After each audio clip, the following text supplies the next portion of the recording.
All right. Shoot. Look at that. There's a Chris. Just a Chris. Just a Chris. Raymond's not here yet, but it's going. That's just very slow. So, do you want to say hello to the people? Are we rolling? We're rolling. See, like I went there and then turned on the microphone, and then I went to us. It should be like right any second now. Cool. Yeah, we're live. Well, all right. Cool. Hello, people. Hello. Yeah. What's up? Happy Monday. I hope your Monday was all right. Mine was actually fairly shitty, but it wasn't car related, so we're not going to talk about it. But yeah, what's up, guys? Sorry we didn't come through last week. My wife was out of town, so I didn't really watch my kids, so I couldn't come here and hang out. And then this Friday or Thursday is Thanksgiving, so figured probably not the greatest time to have a podcast live stream type thing. So killing 2 weeks with 1 day this Monday. Next week, hopefully we can go back to regularly scheduled programming of Thursday evenings at 8:30 p.m. Eastern. So, what's new in the world of DBO? I'll share with you guys. There's not a whole lot of people in there, so I'll tell you. I bought 2 more cars because I'm an idiot. I bought an E34 530. It's a black sedan, but it has a 4-liter and a 6-speed in it, and the correct drive shaft and cross member and a large case diff. So that's pretty cool. I actually swapped that car. I put the 6-speed in it for the guy like 3 years ago. So I paid $800. What do we put money on the table? Don't put money on the table. We paid $800 for. I paid $800 for it, and it has like factory cats. So I'm thinking I can sell the cats, and then, you know, there's only 12 of you guys in here. I'll tell you, I'm gonna have a shitty beat E34 V8 6-speed Hoon vehicle thing because I feel too bad parting out the whole car. So it should take about. The guy took it apart. He thinks the flywheel failed, but it has a lightweight single mass UUC in it, so the flywheel can't fail. Like, he just killed the clutch. So I'm just gonna put a new clutch in it and put it back together, and we should be ripping. And then the second car I bought today, and I'm fairly excited about it. And if I didn't have 500,000 other cars going on, I would start on it right now. But I bought a 2001 E38 740i. It's an anthracite car, which is like the gray, same color as the E38, the lifted E38 that I have. It's a short wheelbase. It's a 2001. It's not a sport though, and it's like almost perfect paint, almost perfect interior. It's a tan interior though, and the engine's just bad. I paid $900 for it, so I want to make it nice. So I bought another E38 recently too, another 2001. I'm just going to take the engine out of that one, do timing chain and timing guides, throw it in that car, and then sell it. And I think it'll end up being like a really nice car. Or maybe somebody will give me $5,000 or more for it. So that would be exciting. But that's what I've been up to. Also, if you watch the video about the really low mileage E32 that I don't actually think has really low mileage, but it has a really low mileage cluster in it, we started working on that to put the cats in it so it could pass emissions, and the all of the studs of every kind are rusted and they're horrible. It says turn up the volume. Yeah. So we can turn it up. There's pretty bad interference, but we can totally do that. Oh. Also, I totally oversight. The camera's at 1% battery. Is it plugged in? Yeah, but it doesn't charge as fast as it seems. So what is that going to mean? It means I gotta switch out these batteries, and it's gonna be black for 2 seconds. Awesome. Maybe longer. Okay, is that better with the volume? Isn't that better with the volume? ASMR. I was just gonna say that. Yeah. But yeah, I should probably plug in the battery. So I'm gonna. Okay, Do that. we're gonna go black for a second. Hamish is gonna do stuff. He'll be right back.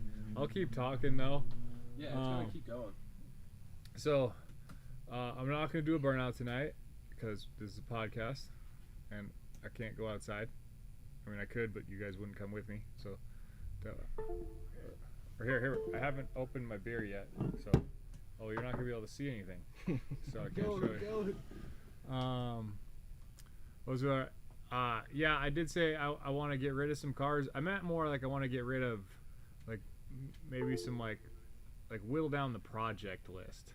Like, I've done it before and looked through all the cars I want to keep, and I come back with a number of like 22, and is it fucked? No, it's going. You got a picture now. Is it on there? Uh-huh. And well, like 22 is still a lot of cars. So that was more what I was thinking. It's just I have all these things I want to get done, but when I get them done, did you turn up the volume? No, I can't do that. Okay. I'm hoping we didn't just kill this thing. What do you mean? Look, it's still frozen on there. Howdy, Joe. What's going on?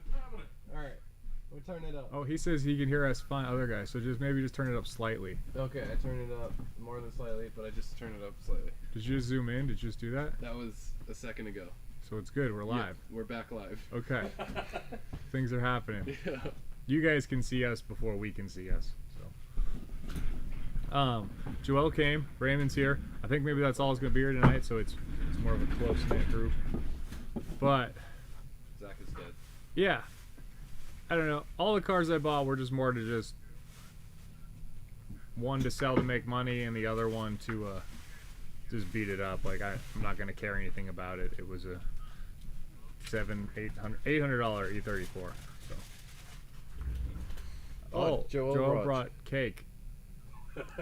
So we might be stuffing our face in front of you guys, if that's polite. But yeah, Cool. What's up with you guys? We got 13 of you in here. Hey, how's everybody doing? Is that Todd, the E30 Todd? I don't know. Oh, that's alright. I can be. No. I look like a tourist though with this shirt. I'm opening a drink. We're making it. When we get to 20 people, I'm gonna do what I owed you guys from last week though, or I guess 2 weeks ago now. So Hamish didn't kill that thing? What was The this? E30? No, the bottle of alcohol. Oh, you did no. last time. No, but I should do some work on that tonight. That's a good idea. well, there's not much left in there. Yeah, well, light work. Thanks, Deontay. Yeah, it was a smoking deal. Funny enough, I was supposed to buy the car, like a couple years ago for $1,200, but then from the kid that I had worked on it for, but then he sold it to this guy because he needed a car, and I totally was like, yeah, you don't need to hook me up. Like, if the kid doesn't have a car and you're gonna sell him that car and he wants it, like sell it to him. That's fine. But he ended up toasting the clutch eventually, and then it sat for the last 6 months. And finally made it up on Marketplace because he decided he was never going to fix it, and I got it real cheap. So I was thinking I'll make a video of, I'm going to show it to you guys, like that I bought it, and then in the same thing just be like the one day, slap it back together, weld the diff, because the trans is out of it, diff is out of it, axles are out of it, radiator's out of it. It doesn't have a MAF for some reason. I don't know if he lost the MAF, so I have to get a MAF from another B40, which shouldn't be the hardest thing. But yeah, we're going to just slap it together and it should be fun, and then do some drifting. I really would like to find, oh dude, what's up Adam? Podcast beer pong would be solid. That's a good idea. But do like a webcam from the top. Nice. the large case diff I put in that was like a 283 or a 293 or 289, whatever is the stock, E34 540 auto diff. So if I get like a 364 open out of a later E32 V12 and weld that, I think that would be a lot of fun. That's the diff that's in Zach's Calypso car that he took to Roadkill a few years ago. And the car, I mean, obviously he drove it all the way to Arizona, so it wasn't the worst diff for the highway, but that car was a lot of fun. So I imagine one of those with a welded diff would be all of the fun. Anyway, just received an 87 E30 from the original owner, 136,000 miles. Do I stuff a turbo M52 B28 into it? Why not just turbo what's in it? But I mean, a turbo M52 B28 is also cool. It's just harder to keep cool. Yeah. Yeah. And you wouldn't need the extra power from boosting an M52 in an E30. Like if you just boosted what was in it, that'd be plenty. That's true. I mean, you can make 400 horsepower on an M20 fairly easily, and to be honest with you, I don't really know how much more than 400 horsepower is useful in an E30, unless you go like wide body and can put a lot of rubber under it. And then it wouldn't be mint. Who's cake, Todd? Joel he likes baking and he makes I'm a foodie. a lot of good stuff. And he just brings us food. It's excellent. It's an ETA motor. I mean, if you could just get an 885 head, just slap it on it. Don't touch the bottom end. Just put a head gasket in it and do it. And so 12 VD Huey is Deontay. He has a YouTube channel. You guys too, you can check out. He makes cool stuff. But it's a 12 valve daily is what that sounds for, and he's not talking about Cummins. But that's always what I think of when I see it. I'm like, oh, Cummins guy watching our channel. But he's got a E34 535i and then E28 535. I think it's a 535. It's not a 533, right? But he's got cool stuff. It's his black E34 is really nice. It seems to always break, but he's always just tearing the head off of it, fixing it. So, cheers to him. Mm-hmm. I'll cheers to that. I'm gonna go get the bottle of booze too. Yeah. Well, we got 18 more people in here. Well, I need to take the 3 shots. Oh, you do. You got some catching up to do. Yeah. Because there's not that much left. What is this that you're drinking? Just a Fireball. Oh, okay. Yeah. Well, there's that rum too here. Yeah, I don't want any of that. You can drink that. All right. But anyway, when I was saying what we talk about really well tonight, guys, another Yeah, they good do. topic to talk about was it is a 533. It's got a 272 cam in it, which is a cool cam. So are new cars, like newer BMWs, are they going to become classic cars in 20, 30 years? Or are things like that we like the 80s cars and the 90s cars, are those kind of the last ones? So it's something that I kind of wanted to talk about. It's hard for me to think about it. I just don't see E90s and there's 20 people. Oh, nice. Well, I owe you guys 3 shots from the last time that people paid me to do, but I had to go pick up my wife I had to go drop my wife off at the airport. oh, guess what? Oh, shoot. Oh, All right, Okay. Leroy. all right. Starting into this one, I'll start off with the Bacardi here. So I'm gonna save the coffee for later and join you guys. there was one. I don't know. With the way how much more complicated and how much plastic there is on the new cars, and how much stuff is like computerized. That face just made it all worth it. It actually tastes good. I'm just It didn't look like it. It didn't feel good. You have the honest way of explaining it, like showing. No, this tastes really good. It tastes great. It felt bad. Maybe it's a New Zealand thing. Yeah. but I don't know if the cars are going to make it. I just don't know if they're going to be restorable in 20 years. What do you Recyclable, think? recyclable, yes. You tore a Restorable, bunch no. of like E90s apart. Yeah, You think that stuff will last? I mean, I feel like it'll go through the same process that, E36s and E46s went through. They get really cheap. People who are cheap buy them. People who are cheap destroy them, and so on. And then eventually it gets to the next cycle where people who care about them and want to restore them do the same deal. So, But do you think like the modules and stuff and the screens, you think like everything will last? That they can actually be put back together and that those parts will be available? Or if they're just like literally BMW doesn't make the part anymore, who's going to make you like an iDrive? Who's going to make you a screen? Who's going to make you a CAS module? Like, where are you going to get those parts? You can't wire around them. Like nothing works. so I think at that point, the base models will become a lot more desirable with all manual stuff, which is what I prefer personally. Yeah. Anyways, manual seats, no iDrive, nice clean dash. But even on the base models, there's the Bluetooth modules. There's all kinds of. There's like 4 modules just in the trunk. There's all kinds of stuff. Fuel pump module. So it's hard to say. I don't know much about electronics, so I can't really speak much on how long chips last and stuff like that. And obviously it depends if BMW will continue to support them and keep making the parts or not. Yeah, which I doubt they will. Like that kind of parts, Well, yeah. It's just. Yeah, you can have aftermarket manufacturers that make hard parts, but who's going to build a BMW radio module from 08? Yeah. Yeah, exactly. And like radio module, like no big deal, but unless like a standalone setup becomes like cheaper, like when modules start doing, you can't start your car. Like, what do you do? So that's that is tricky. So that's where I don't know if we've seen the end of like a classic collectible cars. If everything made now is like a throwaway vehicle, like when it starts to break, you just throw it away because there's no possible way to fix it economically as it gets old. So one other thing I think that will happen is that car enthusiasts are smart, and obviously we find our ways around issues, working around them, or just replacing things. And there is already a lot of module bypasses, like the seat mat bypass for the occupancy detector. There's already a little thing you can plug in off eBay for $40, and it eliminates that. I need one of those. My 6 Series, it has like, it says you have to wear your seatbelt for the passenger seat, but it doesn't. But still, if somebody sits in it, it still starts dinging until they put their seatbelt. It doesn't ding with nobody sitting there though. But yeah. Yeah, there's a weight. The ding from hell. Yeah. And then those Terrible. go bad, and it just that's- dings yeah. for no reason. Yeah, that's what happens. That's It's horrible. like, And It goes people through my would fix car. it sometimes by smacking the passenger seat bottom, and then it would go away for a bit. I think it's just the tension on the leather that makes it think that there's something there. So mine doesn't think somebody's sitting there. Okay. Because when somebody sits there, it dings. Right. But I have but nobody's sitting there. I don't get a ding. Oh, it but just I has a little- But I still have the light on the dash. Yeah. And then I have an airbag light for the seat. So. That's annoying. Well, there's Yeah. there's the Terrible other side of side. it too. Is like, do you think that enthusiasts, at least, I mean, we're enthusiasts of this era, right? Do Well- you think there would be enthusiasts of the next era? Yeah. Are there going to be enthusiasts for the E90s that that say, "Oh man, I gotta save that car"? When I was a kid, that E92 really just chuffed me, you know. Right. Well, so that's the thing too. Is it's like E92 seem to be like fairly easy to get.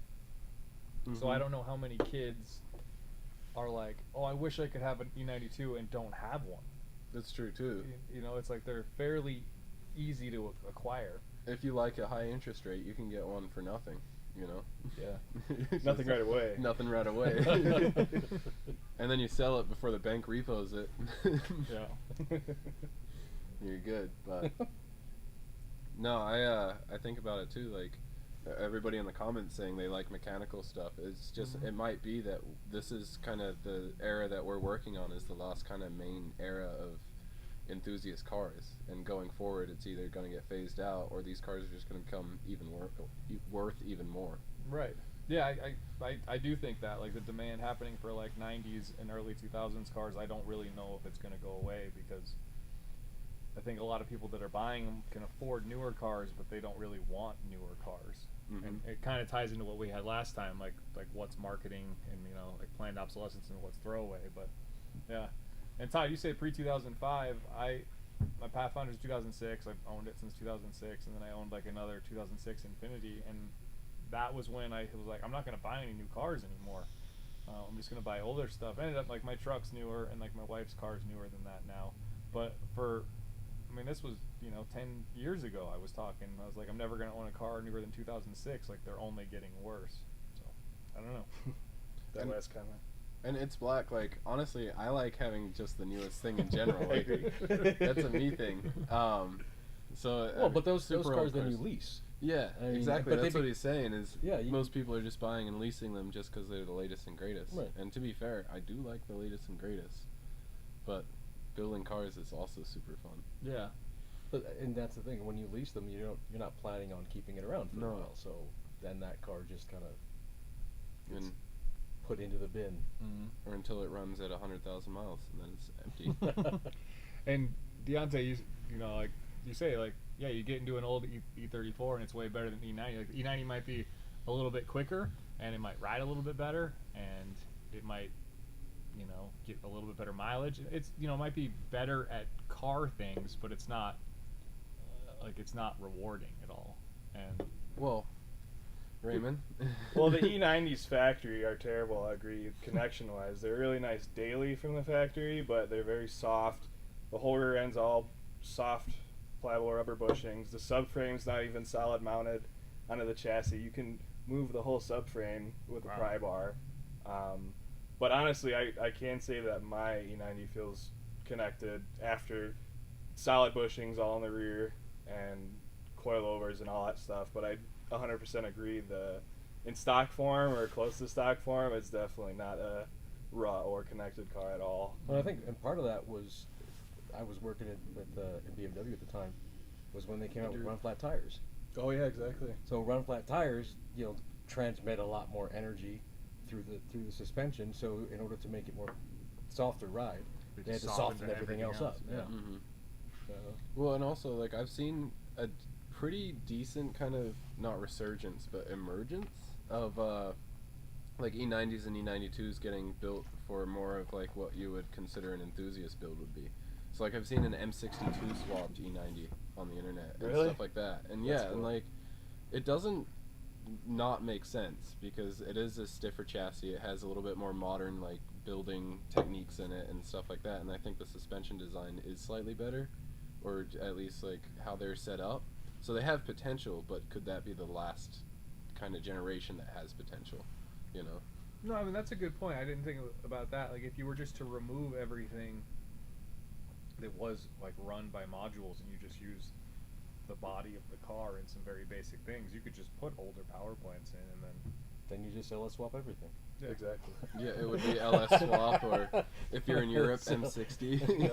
Just LS There's a swap. whole Facebook group for just LS swapping E90s, E92s, and it's got like 10,000 members. Really? There's a bunch of people that do that. Mm-hmm.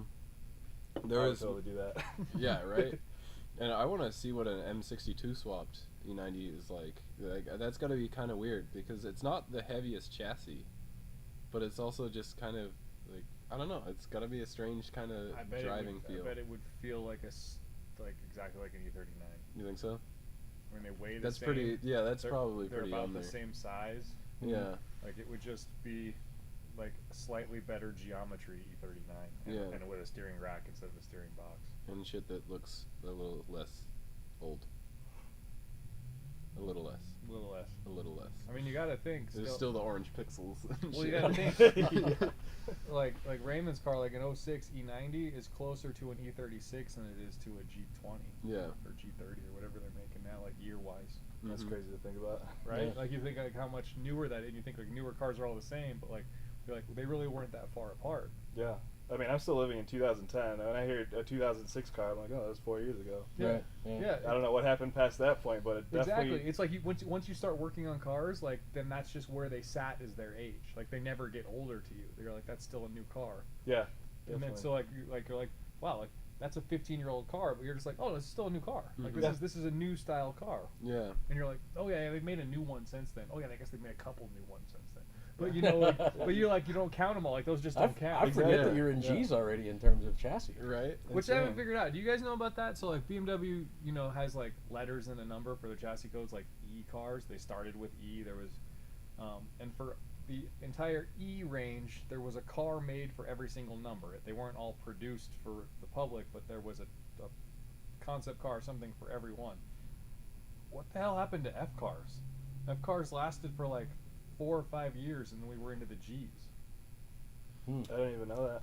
I haven't followed the newer cars much at all. Yeah, they're all Gs now. Wow. Every single car made now is a G. What's up, G?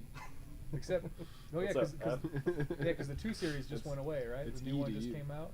I haven't a clue. So I think- maybe instead of the numbers, they're just changing the letters around and using the same, like Well, a G30 and F30, G80, F80. yeah. I mean, that seems what they're doing. So Yeah. Oh, that makes sense. I don't know So why they rather changed than it. complicate and add so many numbers, they just change Yeah. letters. But the numbers made sense. At least they do. At least to us, right? I mean, everybody knows M52 and engine codes and everything, and then now we have there's M cars now or something, like the B58 instead of an M58B. Right, yeah, Yeah. it's the B58 M30 or something. Or some, Yeah, some, they like, literally switch swapped the around. letters. Oh really? It's, Yeah. not, it's not a B58 B30.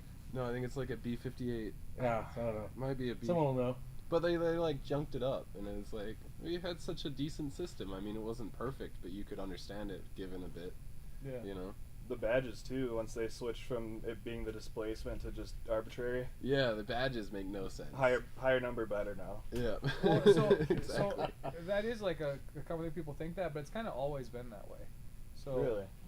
when BMW did forced induction, so Oh, okay. so like there really isn't like a whole lot of history on it, but like a 745 E23, which Zach has one out on the lot, that was a 3.5 liter inline six. But they said because of the turbo, it made equivalent power to if it was a naturally aspirated 4.5 liter. So then, so that's what they called it.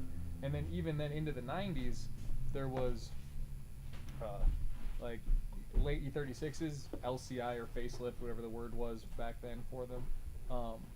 An M52, like a 323, has a 2.5 liter in it, but a they couldn't sell a 325 and a 328 at the same time because they're like those are too close. So they down even like a Z3. There's Z3 2.3s. The Z3 2.3 has a 2.5 liter engine in it.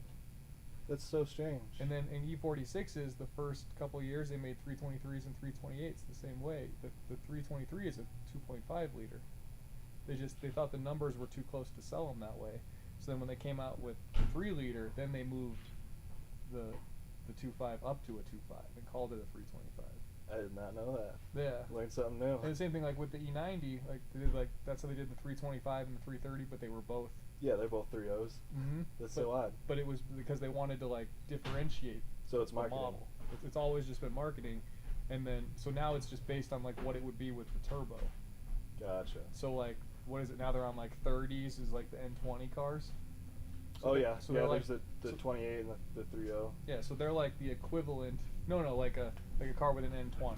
Oh, okay. So like a Oh, you're not 330 talking about the chassis code. You're talking about the engine code. Yeah, the engine Oh, code. okay. Yeah, so like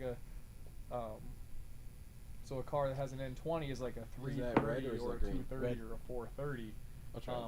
And it makes the same power as like an N52 made. Sorry, Mom. Like that it was a 3 liter. Cheers to- Because it's turbocharged, it's the same as a naturally aspirated 3 liter. Gotcha. And then it was 335 was supposed to be the same as a. I don't know. That one was weird because like obviously they were like bigger than a 3.5 liter would make. Yeah. More power, but then that's why it's a 340 or whatever now because they're saying like it might be a 3 liter, but it makes the power that like a 4 liter would make. Gotcha. So I think that's kind of their thinking there. Do you know if they have an actual scale to compare that, or they just That's throw with the it out? marketing department. Yeah, and it's Yeah, also okay. So there's no. it also whatever sounds good too. It's creativity. Well, They skip numbers that don't sound like they won't change it. Like when the 540s and stuff got bigger engines, they didn't change the name because like a 544 doesn't sound good. And then when like the N62 came out, which is like in my 6 series, that's a 4.4 liter, and they called them 645s and 545s and 745s because that sounded way better than a 744. Like a 44 doesn't sound good. I kind of like unless it. you're talking about a gun. But I mean, like, yeah, that's. Yeah. It's First gun I ever shot. Won't forget that one.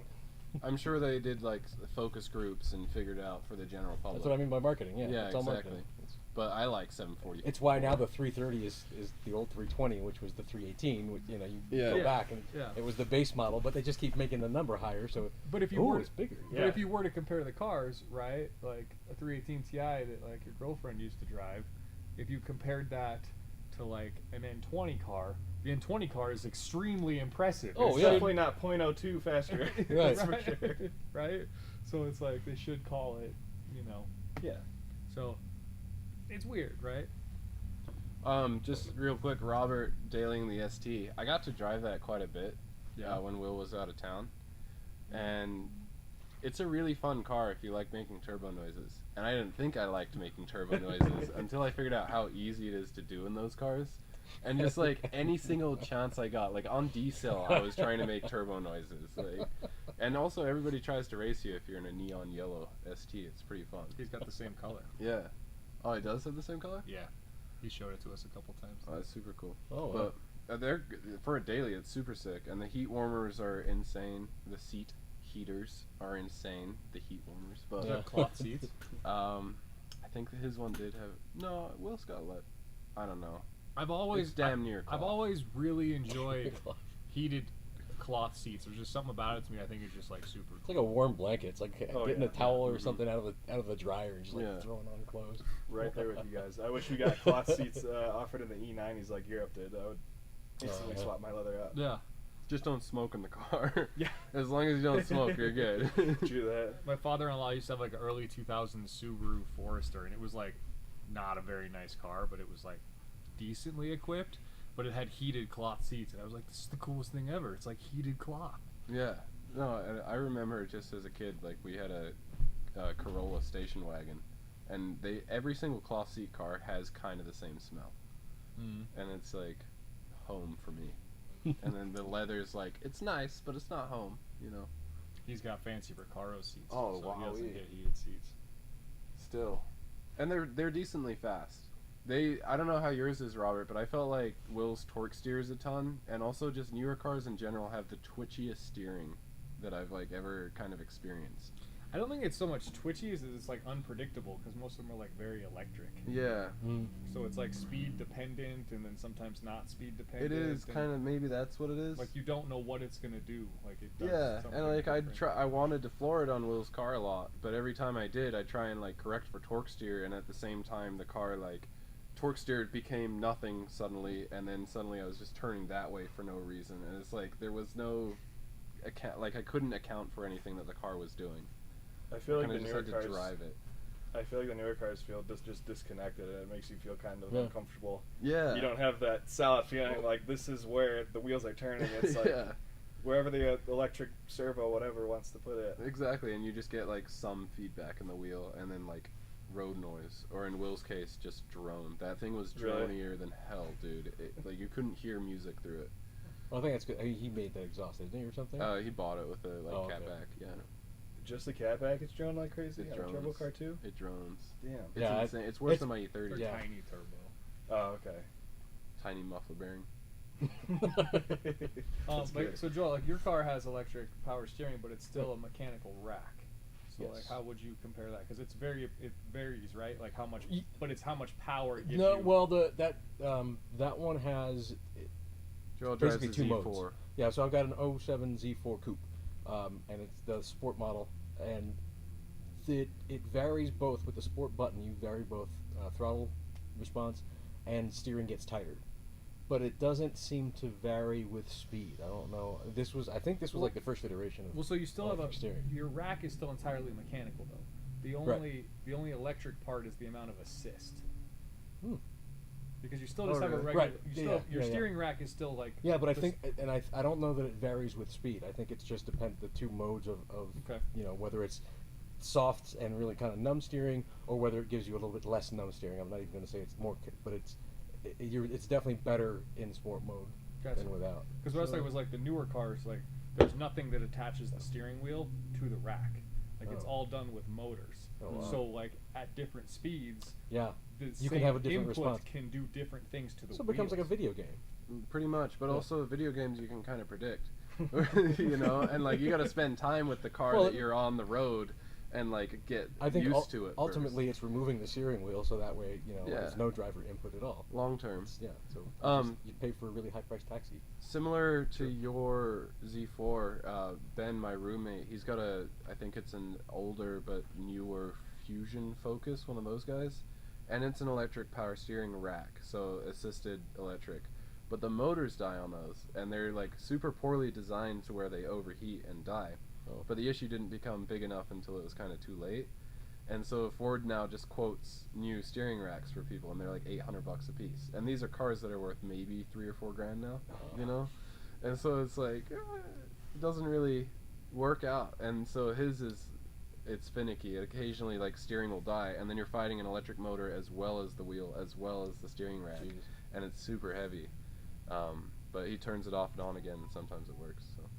And speaking to your point earlier, I mean, if cars now don't have a steering shaft that connects everything, how long will those electronic last? And when they go bad, what the fuck happens? Mm-hmm. I mean, when they go bad, do you get any warning? What does the car do? Does it just straighten out? In which case, hopefully, it doesn't go out in a curve. Yeah. Like it's, How does it know? Yeah. Did you see on the yeah. So the thing about the F150?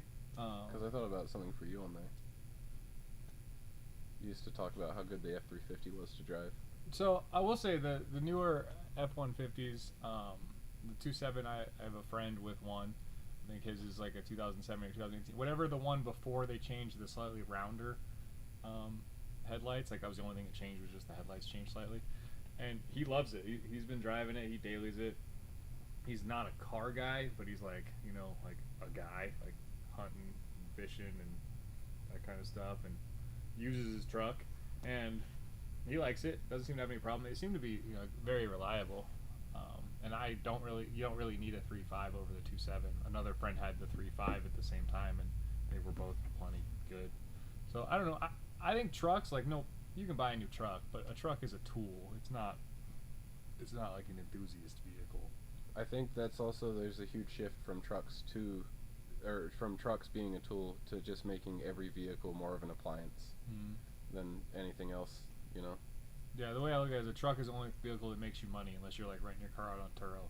So when people try to compare other cars to trucks, it's like, no, your other car doesn't make you money. Like unless, if you're like a delivery driver for pizza or something, I guess it makes you money. But that's You're probably wearing that's not it a more great. That's not a great. But Source that, of, you can do that with a bike. yeah. Yeah. And thick legs. Lance Armstrong. Yeah. Todd, I saw your comment up there, and what's up, boys? What's up, Nate? I really haven't heard of brake lines really failing in E30s and fuel lines failing and causing any issues.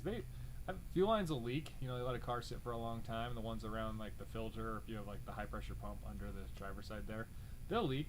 Never really heard of any fires though. And for the brake line stuff, the most stuff I see fail is the hard lines, not the rubber lines. They get rusty, and then somebody slams on the brakes real hard once, and it ruptures through the rust. Lord, that'd be the worst. Yeah. Yeah. I had the hard lines fail on my 540. Well, that was in Chicago, so significantly more rust risk than here. But yeah, no brake. Yeah. I had to use the e-brake when it went. Thank God that works too, right? Oh yeah, That's right. mechanical. Pull the e-brake, it seizes. Or nothing happens.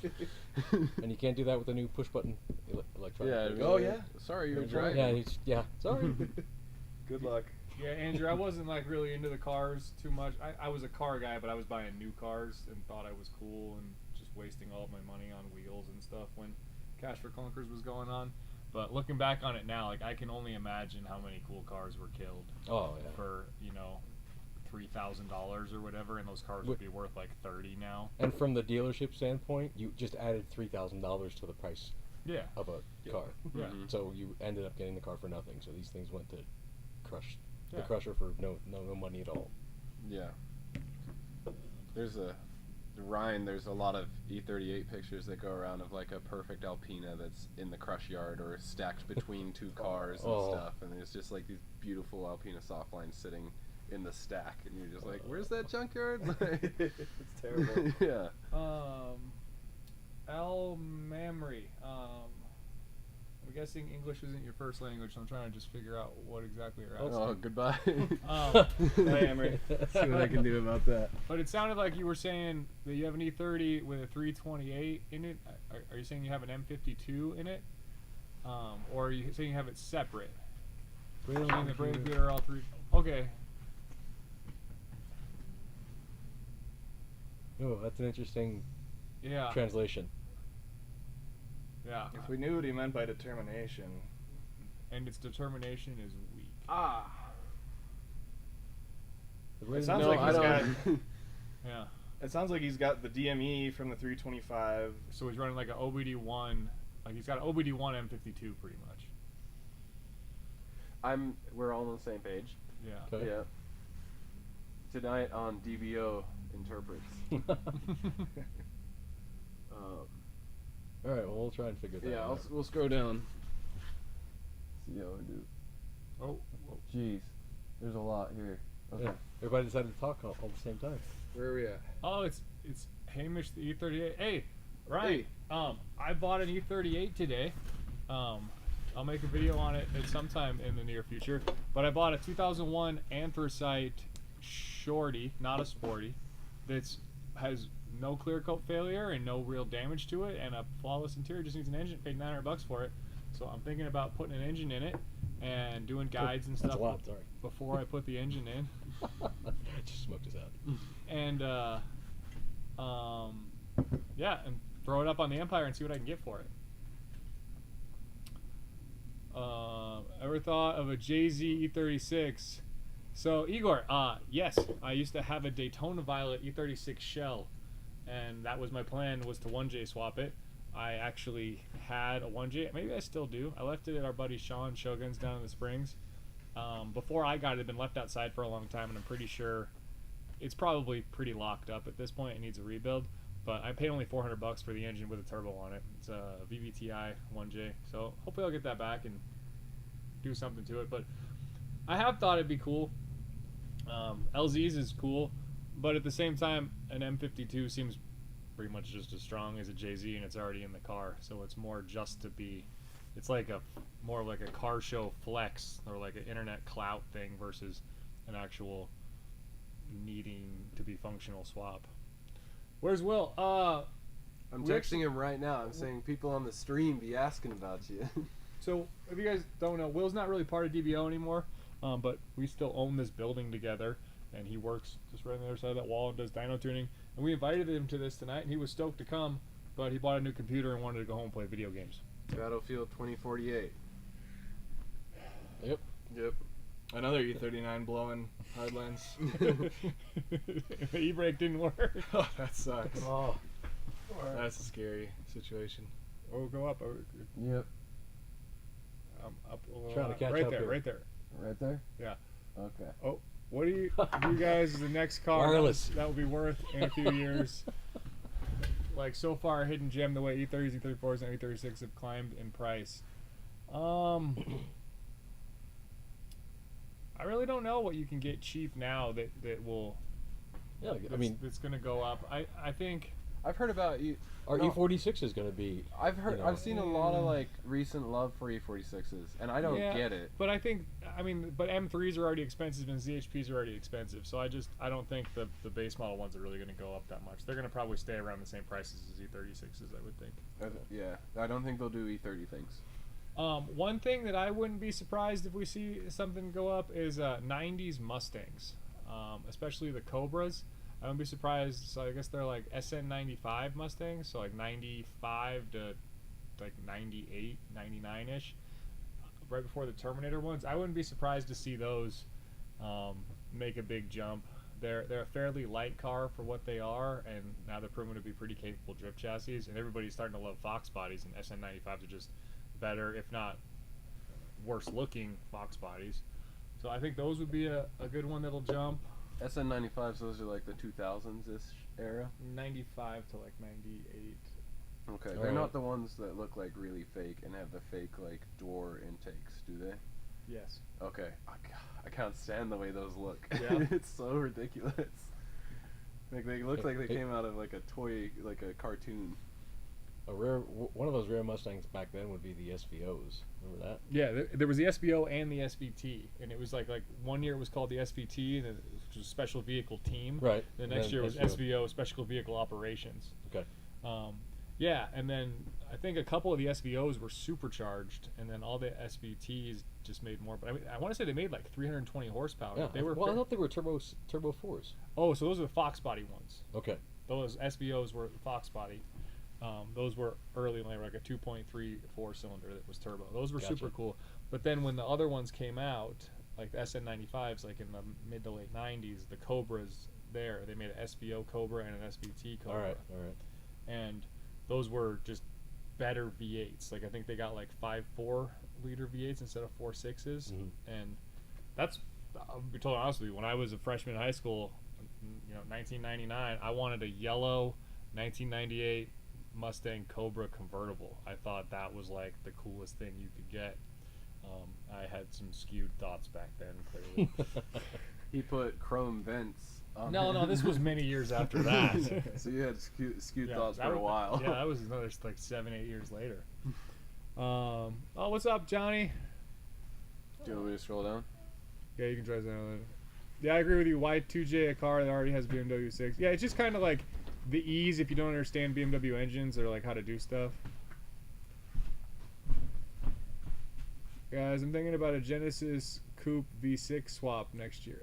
Like, put the Genesis Coupe V6 in a BMW? Or are you going to buy a V6 Oh. Genesis? I raced a turbo Genesis when I got my E30 done for the first time. You probably killed it. It wasn't like I was racing the car. I just left it. So the Turbo Genesis is the slow one. Yeah. The NA 6-cylinder is faster than the turbo Okay. one. I mean, At this one altitude, had too? like Yeah. Okay. Yeah. Damn. Wow, they must be really slow. Yeah. this one had like the bumper removed and like intercooler bigger.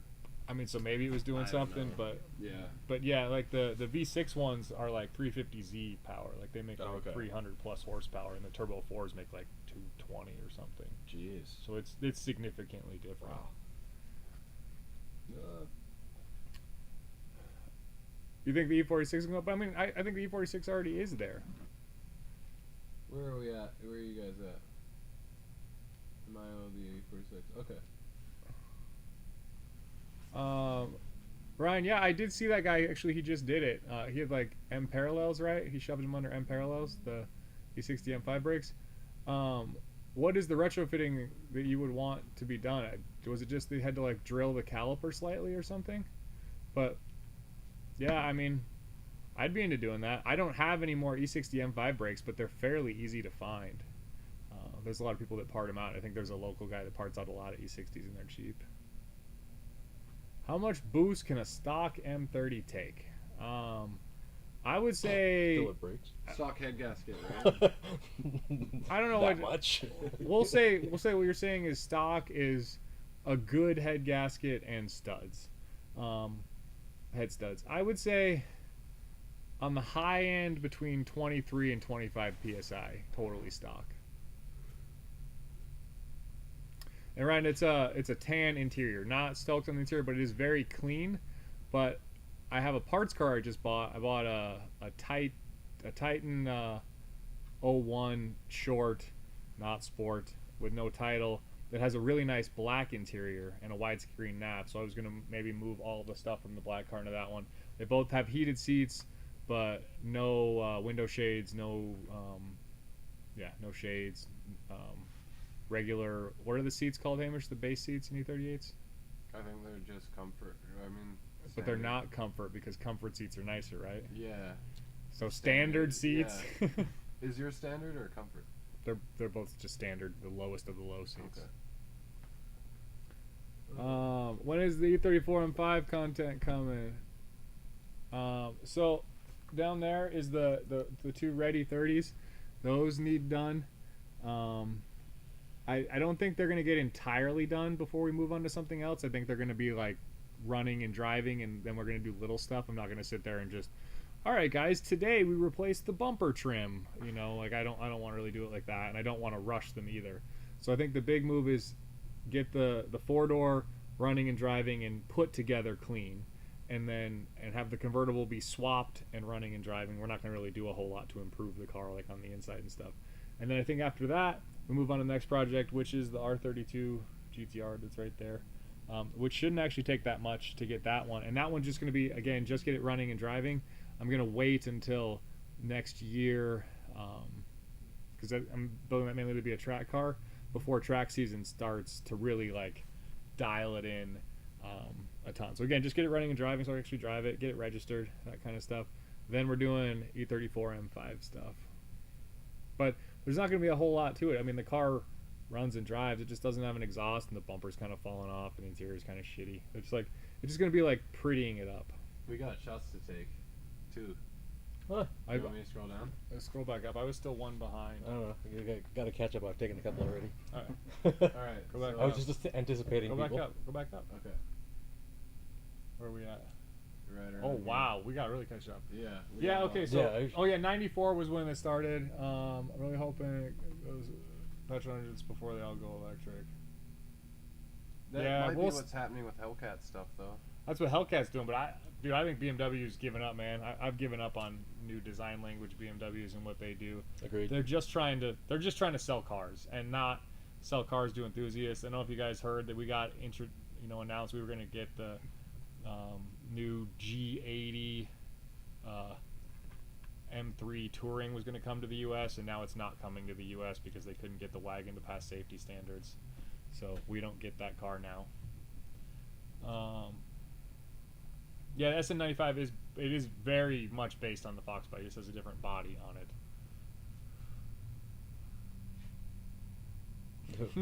it. He doesn't like him. We got something I donated to a charity and they scrapped. That fucking sucks that they scrapped it. Oh, that's all the charities do, though. Yeah. Oh, dude, Yamaha SHOs were super cool cars. The old Tauruses. Oh, there. Deontay was on it with how much power they made. Yeah. Just helped a buddy with an N52 swap. What? Has an E36. Nice. That's cool. Nice. That is cool. I bet. I mean, that's got to be faster than E36 M3. It's got to be decent and just. US spec for sure. Yeah. I don't think the Euro specs were any faster. Like after being in Zach's car Really? and stuff. I thought Zach's felt pretty quick compared to my S52. But it's an E30. Oh yeah, that makes sense. and his gearing is like crazy short. Gotcha. They just made they made more power, but they made less torque. So it's like if you could stay only at the higher RPM, but I think stoplight to stoplight, I don't think they're any faster. Oh, okay. Gotcha. Version of Genesis V6 makes 370 horsepower. What version Jesus. is that? Oh, dude, what's up, Rad BO2? Oh man. All right, Rebel 6, I take shot. Yeah. I'll take a shot. Yeah, let's get those lips. All right, I'll We take don't have another to do shot. car Yeah, shovel. cheers. Took a lot of convincing there. Yeah. Yeah, that's what's my. So, the GTR is obviously going to sit on this lift until it's driving. Hopefully, it's before the end of this year. It might be early next year. As soon as we keep getting teased with the cold weather, but it hasn't gotten totally horrible yet. That X5 is going to sit on another lift over there, and then we'll take the time to part that out. Andrew, who was in here for a bit, I don't know if he's still in here. This is my eBay guy, so we're just going to start Yeah, slowly just throwing up modules and stuff on eBay to start paying the bills, so we don't have to just run out and pull parts every day. We can actually just sit back and work on the cars we're working instead of getting pulled away to like pull parts for somebody real quick. And Ryan, so isn't there 3 kinds of seats though? Isn't there like sport seats, comfort seats, and then like the crappier seats? And the difference was like the comfort seats, one of them have like a regular headrest, one of them a headrest that slightly goes over the front of the seat. I could be wrong, but I thought there was 3 styles. That might be the contour seat. The contour seats. I know there were some seats that had an adjustable, not just reclining, but the top half. of it. Yep, and that's what I was saying. So I thought that was like the special. So that's a contour seat, and then there's also sport seats. And then I have a 740 IL here that used to be supercharged. Funny enough, it's if you guys watch Supercharged 7 on Instagram, this is the car. It was a Royal Rot E38 that Dynan supercharger came from and is on his car now because they're always all connected. But that car had sport contours, which I guess are crazy rare. But cheers, Robert Heston. I appreciate the $5. Dig in. I live with Will, and there's been a shortage of forks at the house. And I just found this one in the bathroom on the shelf in this bowl. Is that bowl from your house? I think the bowl is from the house too, yeah. But the bowl's not mine. The forks are mine. What do you think he was eating in that big bowl? Something that he couldn't take home, apparently. Or eat at home. Ron, just bought my first E30, 1985 318, busted auto trains. What's the best used swap for a DIY engine 5-speed upgrade? What should I look for? A donor, what would you do? I'd be honest with you, whatever E36 or E34, we just lost something. It's Camera. back. Did the camera die? Keep poking the cake. Oh, the camera died. Shit. Oh, So if you guys, Keep going, if you guys. guys can hear That's us, right. we lost that again, but it's coming back. Any you're 24 like a volt pit swap. crew, man, in NASCAR. Just change that. Yeah. And we're back. The only hard part is you need that E34 oil pan, which I still don't know why somebody doesn't make an aftermarket one. Zach actually busted his oil pan on his E30 Touring last night, driving over like a train track. So he bought one, found a cheap one on eBay for $350, but it's stupid to think it's a cheap one is $350. Did it just sit low or what? Because he's not slammed or anything, is he? I mean, he's on coilovers. He's fairly low. But he's not crazy low, but they sit lower in their front sump. So All right. they're just out there. Damn. But I saw that on a story. I was like, how? yeah, I mean it's a super common thing. But like an M20 oil pan, they make aftermarket ones for $120. So why doesn't somebody make an aftermarket E34 one and sell it for $200? They would sell so many of them, and I'm sure they would cost less than $50 to make. But they don't exist now. So that's kind of the hindrance to the swap. Is for an E30 you need a front sump, and no BMWs were front sump except V8s after like 1995. So there's not a huge selection of engines that just can go in there. But I would say any 24 valve. I'll tell you guys, there's not a ton of them, but the convertible E30 down there, that's going to get a non-Vanos M50 out of a 91 or a 92 E34 that I have out there. Oh, I'm good. Thanks. Bro, that's what I would do. Alright, that's cool. Put Corey at the top. I see N52. Have you read Corey? No, put him at the top. Or you just went by him. I'm working on it. N52's been showing up at Pick and Put in my neck of the woods. It's a matter of time before they're all over the place, and we'll probably see the 6-speeds too. Y'all mess with them. I've never done anything with them. I have one that I'm going to try and part out because I feel like the engines, like the parts in them, are worth some money. But Raymond here is the N52 guru. I would say guru. I'd fiddle with my car. I'm not on your guys' level with the E30s and 34s and all that. Yours is supercharged. That's cool. Was. But Yeah. I went through a period of being supercharged. And nitrous. Mm-hmm. And it didn't break on the nitrous. Mm-hmm. The 6-speeds are really good on the N52s. They're good for like, I want to say 350, 400 on the guys that have turboed them with the stock N52 6-speed. So, I mean, that's pretty good headroom there. Yeah. Well, it's that ZF, right? Like GS6 something. Mm-hmm. So, I mean, that's the same trans that that's the same trans as an E60 M5. That's the same trans as an E92 M3. It's all the same trans. So I know the 335 trans is different, so I'm not sure. They're different part numbers, but they're the same trans. Like, they're not any stronger. Really? Mm-hmm. Huh. So they will all handle crazy power. They're stronger than E36 CFs. I'm almost positive the 335 is different because there was a shop, BPC, in North Carolina, and they built this crazy turbo N52 car, and they blew the 6-speed on the N52, and then they had swapped to a 335 trans with an M3 diff, as an upgrade. Maybe there's like slightly different. It's the same trans, like maybe like some of like. They lost. I forget which. They lost one of the gears, is what happened. Yeah, so like maybe like something slightly different in there, but they should all handle like way more power than like earlier trans did. I mean, maybe early ZFs are pretty capable, but it's nothing compared to like a Getrag out of. But like all the V8 and V10 trans, they're all exactly the same trans. Dang. So you can take like a 545 trans and manual swap a 60 M5 with it. Mm-hmm. Those ZFs are just awesome all around. Mm-hmm. I drove a. This isn't BMW related, but I drove an Audi. My friend's wife's Audi SQ5 the other day. Had to pick it up from the airport, but that's got the ZF8, I believe, which is their 8-speed, and bone stock car. It just has an exhaust on it, no transmission tune, nothing. It shifts maybe 5 times as fast as my ZF6 HP with full transmission flash, torque settings maxed out, everything. And that's what BMW has in all of their cars now, and that's why they that's why they got rid of the DCT, because they said the torque converter auto is almost as fast, it's stronger, and then it costs so much less money. So they're just like, no more dual clutch, 8 HP and everything.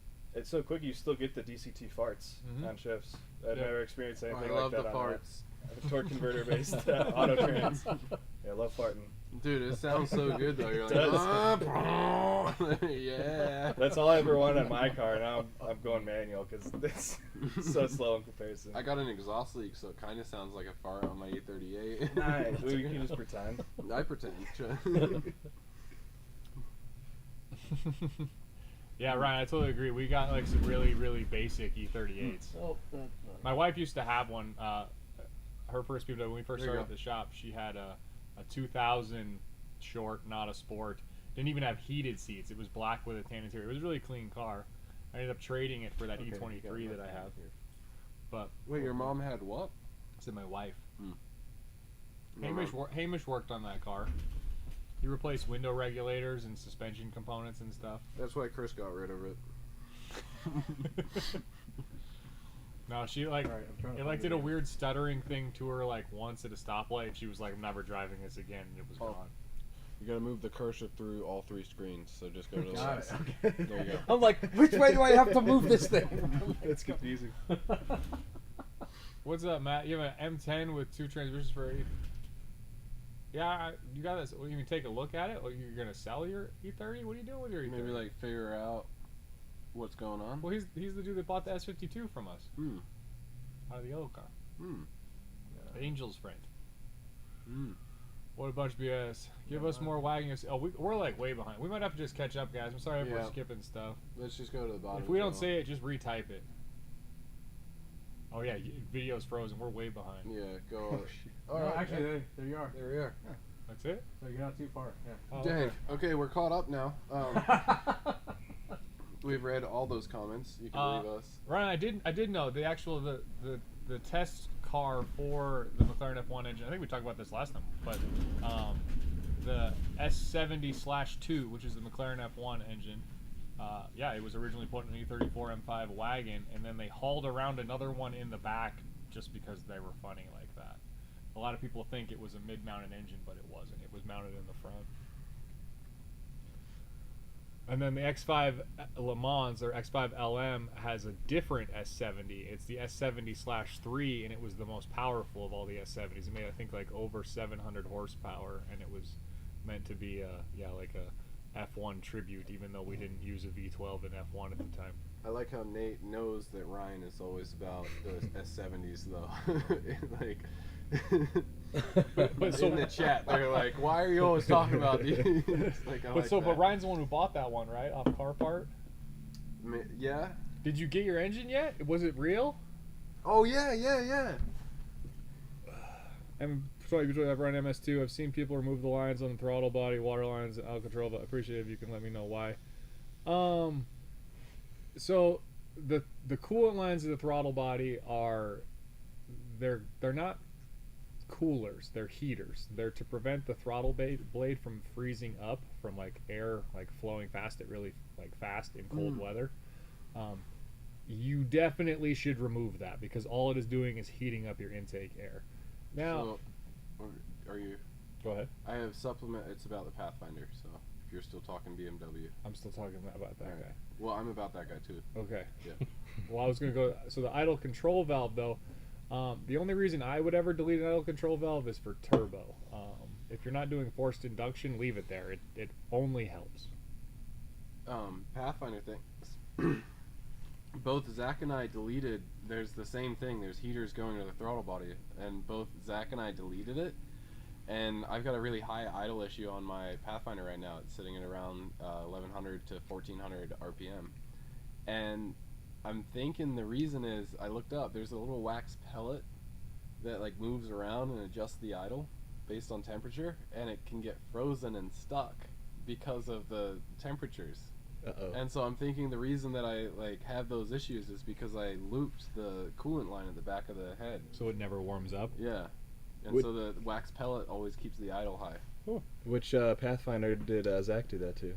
His really shitty red one. The one I'm about to buy. Oh. So I'll put that right in here. Just so you know, it's a bitch to replace. Like I had the intake manifold off, and I had to use a specific set of pliers to like get the clamps. Well, it's going to Arizona, so hopefully it won't be... It'll melt down. Yeah. It'll melt back down. It's wax. Just put a torch on it. Nice. Yeah. Quick mechanics. Got you, Matt. Can't send all new performance cars with a lot of farts and bangs. NA all the way for me. Even the NA ones have farts and bangs now. Fuel overrun. Yeah, if you listen to like any of the new SRT cars, like from Dodge. I mean, I guess a lot of them are supercharged, but even the non-supercharged ones, they still on every shift, like a Grand Cherokee SRT, not a Trackhawk, will do that with like an auto trans and an SUV. I'm thinking he's talking about the ones on D-cell, like the N54s with the maxed out models. Oh, jeez. Yeah. I'm assuming because I think everyone thinks that's obnoxious. Yes. And for the people that are I like, love that. I want to do it so bad. In an E30 though, like just. so for the people that are like, oh, they're so obnoxious there, but I would love to have it in my car. You're part of the fucking problem. Well, those are just people that haven't had it on their car yet, and then they do, and then they get tired of it, and then they become. We'll I see. still think it's cool when they Okay, have it on their car. if you guys are excited for M60 E30 content, I'm gonna have Will give me the burbliest tune. Sweet. all the negative timing. Yeah, so I'll come down this hill right here, and it's going pop, pop, pop, pop, pop, pop, pop, pop, pop, pop, pop. Rebel 6, that X5 diesel, I want to get my wife one badly. She drives the QX80, which is great, but it gets horrible mileage, and it's big, and it's not really enjoyable to drive. It's cool if we have to haul, like, we need a third row seat, But besides that, yeah, I don't really like that. It does get bad mileage too, like genuinely like sub 20s. Yeah, it gets like 16. Yeah. But no, the X5 diesel it's great. I want one that has like all of the tech in it as well, because my wife is like that kind of stuff is important to her sometimes. Yeah, so 720 horsepower in the X5 LM.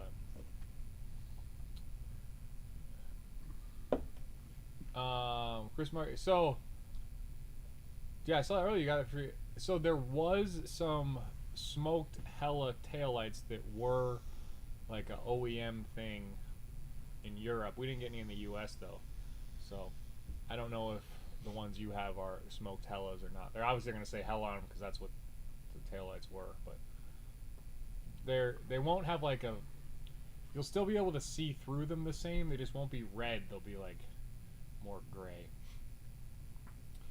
Yeah, the Goldfish E32 with the V16, crazy one. Yeah, it was an insane car that served absolutely no purpose.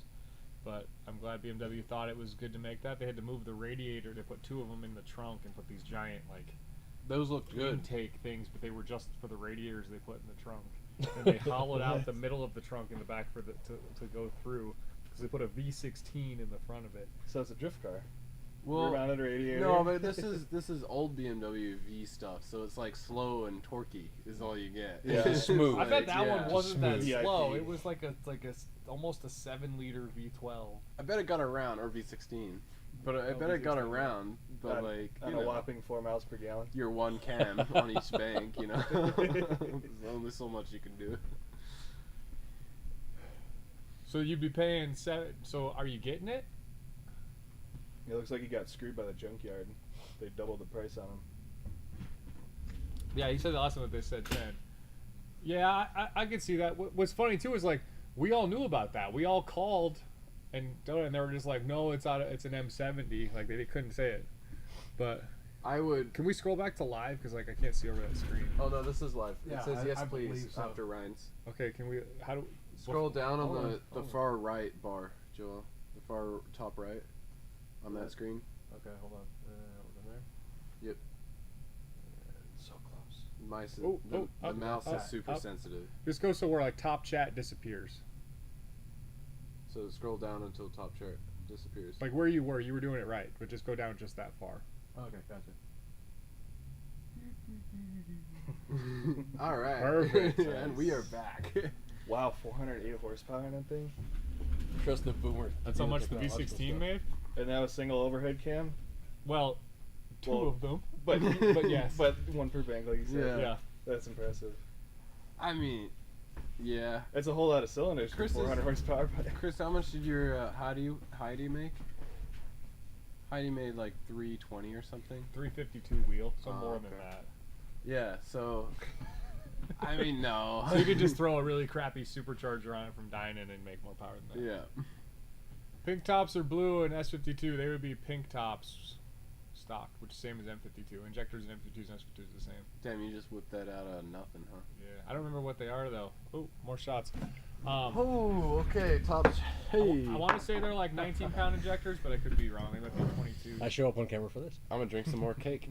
You're the cake is Cars good, Ben. BMW And should this is have why I made bring it and here. go. I don't want it. The most important Anytime car you they do should some have made. carnitas. Yeah.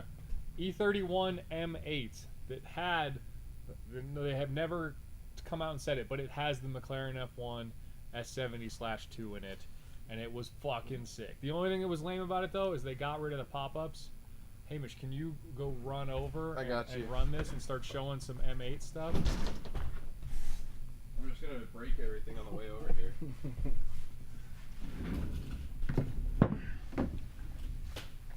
Okay. Perfect place to put it. Now I can still see. Yep. Good job selling your F30 and buying a 540 Slicks. New cars that kind of suck. Exactly. Good job getting the pre-facelift too. No Vanos to worry about.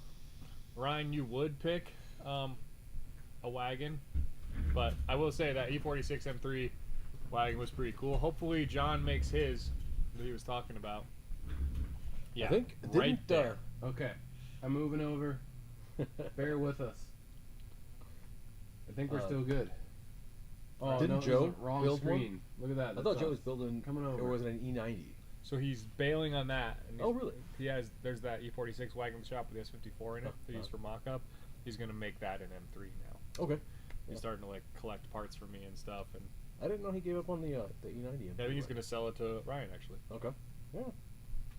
So there it is, guys. Check out that sick ass hood, and if you'll notice, so that's actually like it pulls air out of there right in front of the engine, but there's no pop-ups on it, so they put projectors in the front nose nice. panel. I'm trying to click that X. How do you think that happens? I haven't a clue. It's your computer. Okay. We're just gonna come over here. Pictures, Chris. Take it away. Whoa. So they don't say what it is. They just say the power unit derives specifically from the S70. It's an S70/2. Look at it. It's super similar to the McLaren F1. It's got carbon fiber intakes. It's got ITBs. It was still, I think it was dual overhead cam. I don't think it was single overhead cam. And then what they say? Yeah, 640 horsepower, which I think the McLaren F1 made like 657. If I'm just throwing off the top of my head, and this was a car. They were going to make this car, and then whatever recession happened in the early 90s, they decided it wasn't a good time to bring it to market. So that's why we got, if you read the bottom of the article, why we got the 850 CSI, which has the S70 that Ryan is talking about getting, that made a whopping 380 horsepower, which is still super cool, and it was an S70, but a 640 horsepower factory 8 series would have been the shit. It had like wide body with like rear intake things. It had M systems. It had 10-inch wide M systems on it with carbon fiber covers.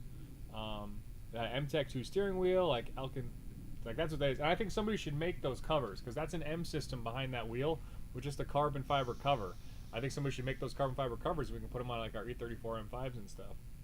It is a gorgeous car. Yeah, That is. Yeah. like the interior was awesome. I mean, the interior was like a little over the top With the seats and the harness, right? Yeah, I mean, it was just like it was a little race car, but like I don't know why the hell the new M8 is there. Like, get that shit out of there. Which is a super cool car. Don't get me wrong, but Wow. like, ooh, we can do a video on it. We can do a video within the video. Here we go. This is gonna get copyrighted quick. Is it? Maybe.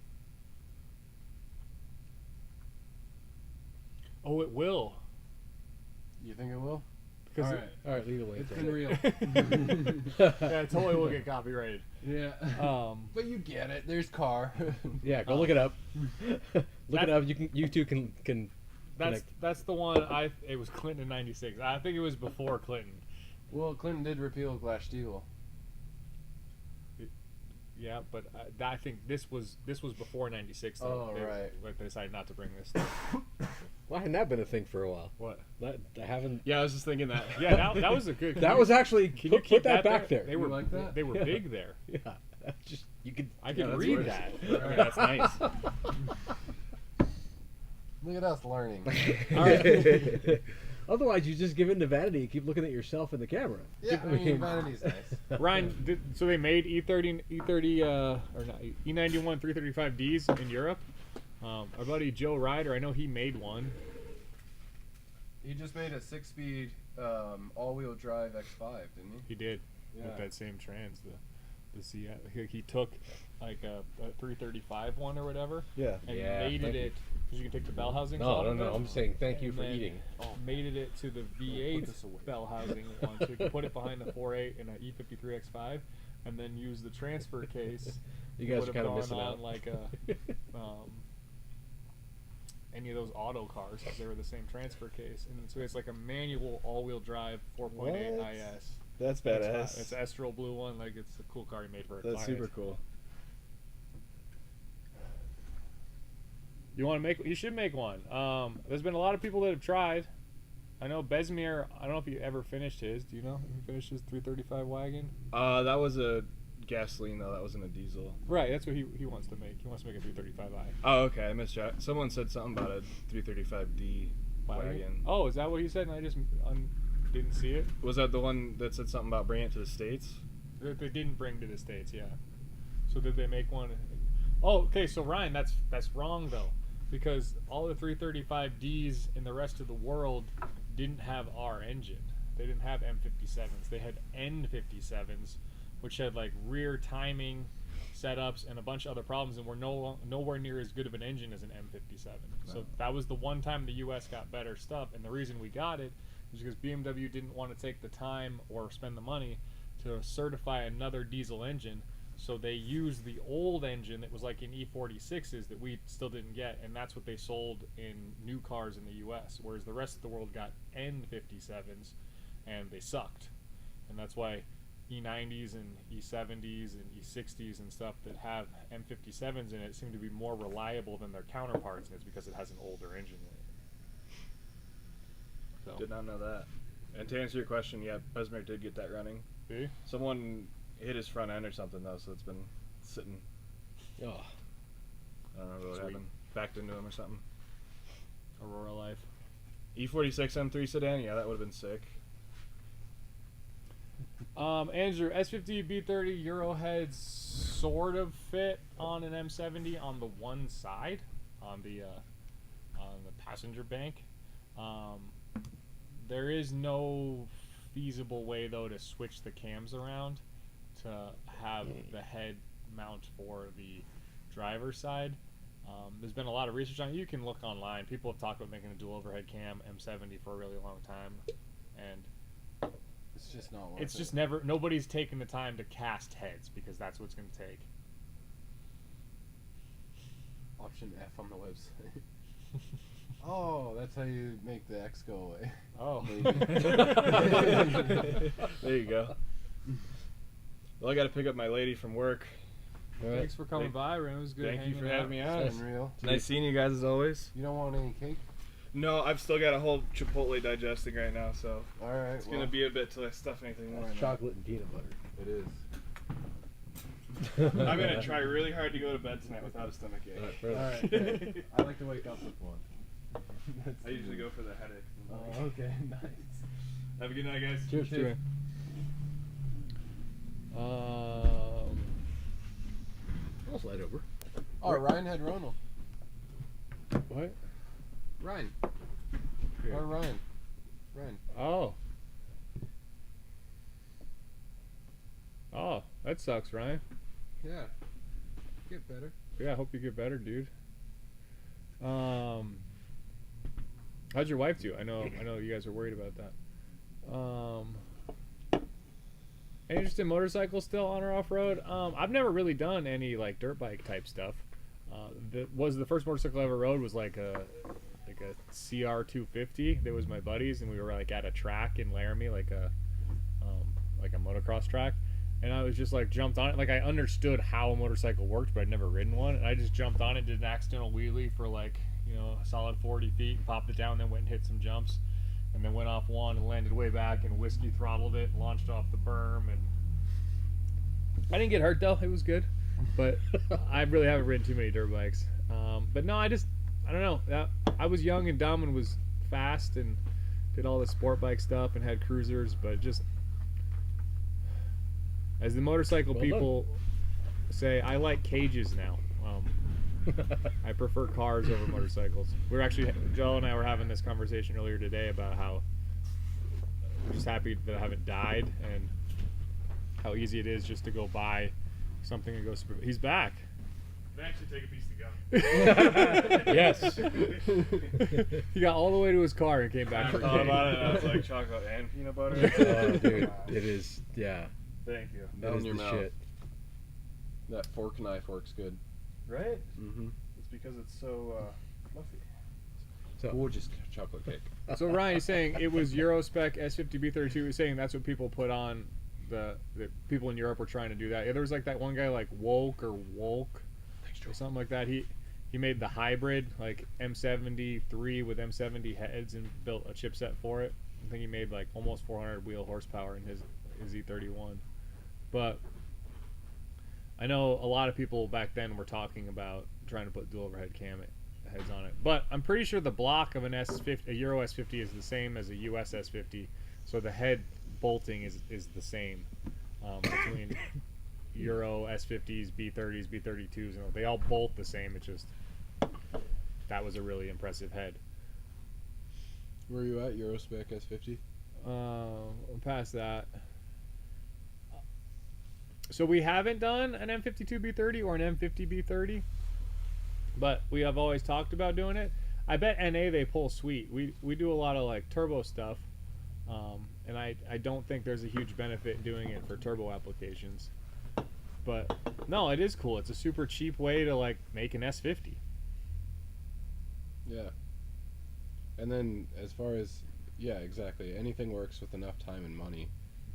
It's not a bolt-in deal, but it'd be cheaper and easier if you wanted a dual overhead. Do you know anything about those dual overhead cams, V12s? No, but I totally agree. I think they would be fine engines. There's no way they're worse than an N62. So, and I bet they're more powerful. Yeah, Corey, exactly. Like, there's been so many people that have talked about it for like decades and decades, and nobody's ever made it work. I mean, that's such a rare engine too. What? The V12. You're talking about the V12 and the E38? Mm-hmm. It's not that rare. No? No. They probably sold 20, 30, 50,000 of those cars. Sold like 300,000 E38s. Yeah, so I'd say, yeah, so it'd be like 1 in 6 was a V12. Mm-hmm. Maybe that's a little high, but maybe not. They sold like 3 million E30s. They did. They're all in South Africa. So Ryan, I mean, an E66 V12, it won't just bolt into an E38. You have to do something. That V12 is going to have a rear sump pan instead of a front sump, and the bolt pattern for the transmission is different. But you could do some things to make it work. Probably your best bet, which would actually be kind of a cool swap, to get the space for the rear sump, is use an E39 6-cylinder front subframe, which is aluminum and has a steering rack, but those were rear sump. So the V8s were all front sump, but the E39 6-cylinders were rear sump setup. So if you were to put one of those in an E38, you could get a steering rack, and you could possibly fit that engine. That'd be crazy.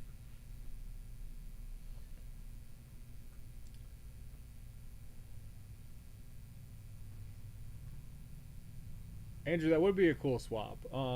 We have talked about doing that. I feel like it's a giant waste of money. But if you had money and nothing to do, you could SV4 swap an E53. I think it would be really slow though, because you'd have that much more weight and still no torque. Or, Theoretically, it would be better to manual swap a current, something with a turbo 6. Yeah, aren't M54s the same kind of block as M52, like the engine mounts lineup? They'd be close enough. Because I'm thinking if you just turbo M52 swapped an X5, you'd have like a really fun SUV. But it'd be really hard to get the diff. I guess it wouldn't be the worst. You could probably figure it out. It would be kind of cool. Or twinsies on there. We should discuss twinsies versus singlies. Okay. What do you think of M52 stroker? You're saying, I think you're pretty much saying what other guys said up above about the M54 crank and rods and stuff, and you get a 3-liter. Well, it's like a 2.99 something.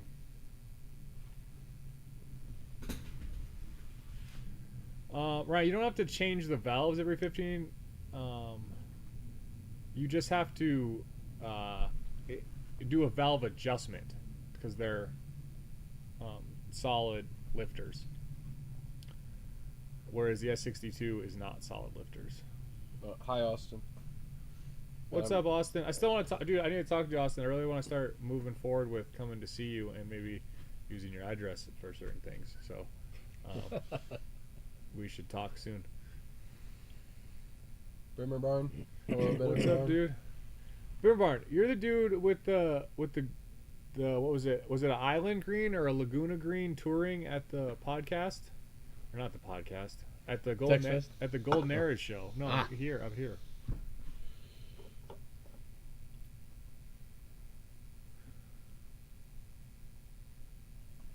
That's true. Joe, or go ahead. Joe, no, when people buy out their leases, that's the best way to buy a car. Like, I think leasing is dumb, I think it's not economical if you don't buy it, but if you lease the car and then let BMW pay for the depreciation and then you pay for what it's worth at the end of that, I feel like that's like an extremely good way to get a car. And also, like, the E38s have like a lot of options that just still aren't standard on base model cars. And it's like auto windows. Like, how hard is it to just have a switch and have 4 of them for each door? You know, Right. I'm gonna go get that fish. Which one are you gonna go get? The one that was in view. I think it's the long one. Yeah. I haven't even gotten that far to read about the fish. So my dad caught that fish off the coast of Australia, probably, I don't know, almost 30 years ago. Here you go. Hold on to it. You want me to get the one you caught? Sure. I feel like, if I remember right, this is like a, I'm saying like mahi, but I feel like that's wrong. So if any of you guys know what kind of fish this is, I don't remember, but it's been around for a long time, and my parents sold their house. They didn't want this stuff anymore, so I took it, and it ended up at the shop. This one though, Just showing off fish on the channel. this is a yellowfin tuna. I think it weighed, I think it was almost like 50 pounds, and I caught this in Bermuda, and got to eat it for dinner. So, just saying, I was probably, it's actually a funny story. I have a brother and sister that are from my dad's side. I don't really talk to them or see them anymore. But we would go on these trips to Bermuda, and my dad was like all into fishing. He wasn't like very good at it, but he liked spending money. And so we're out there. I don't know how old I am, like 8 or something. And they give me this 25-pound rod with a 25-pound line, a 25-pound test, like for catching 25-pound fish.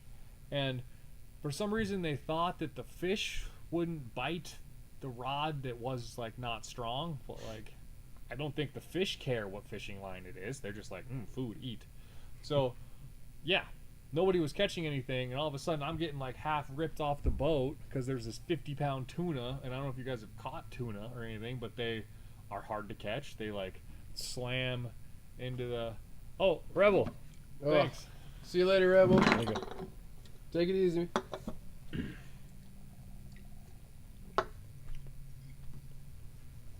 Okay. Right. Again, so delicious, isn't it? We love you too, Nick. It's delicious. It Put it in feels the trash bad. can. But anyway, I'm this like 8-year-old kid. Tastes like bananas. I don't know how much I weigh, like 100 pounds maybe, probably less. Oh, definitely way less. I have a 7-year-old. He doesn't weigh 100 pounds. I didn't weigh anything. And this fish like latches onto the hook, and the rod's like bent all the way over, and they're like holding me back so I don't go off the boat, and I'm trying to catch it. Needless to say, they take the rod from me, and they catch it. Didn't break the rod, didn't break the line, and I got to bring a fish home. Well, I mean, we got to eat it, and then they made like a fiberglass replica of it. Because my dad was sure he was going to catch like a giant marlin, which he didn't. But my brother caught a shark, like a 6-foot dusky shark, and my sister and I caught yellowfin tunas, and he had said before, any fish that we caught, if it was considered a trophy fish, we could have like stuffed or taxidermied.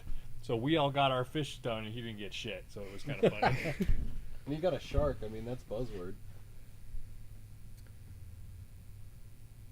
An X3 manual S54 I think would be cool. Glenn Shelley, the local broker up there near us that sells really cool cars, they sold S54 all-wheel drive wagon, E46 wagon, that was pretty cool. 6-speed wagon. I thought it was cool. You might be able to, but I don't think there's any real reason to change. Valve adjustments aren't that hard. You just pop the valve cover off and just do it real quick.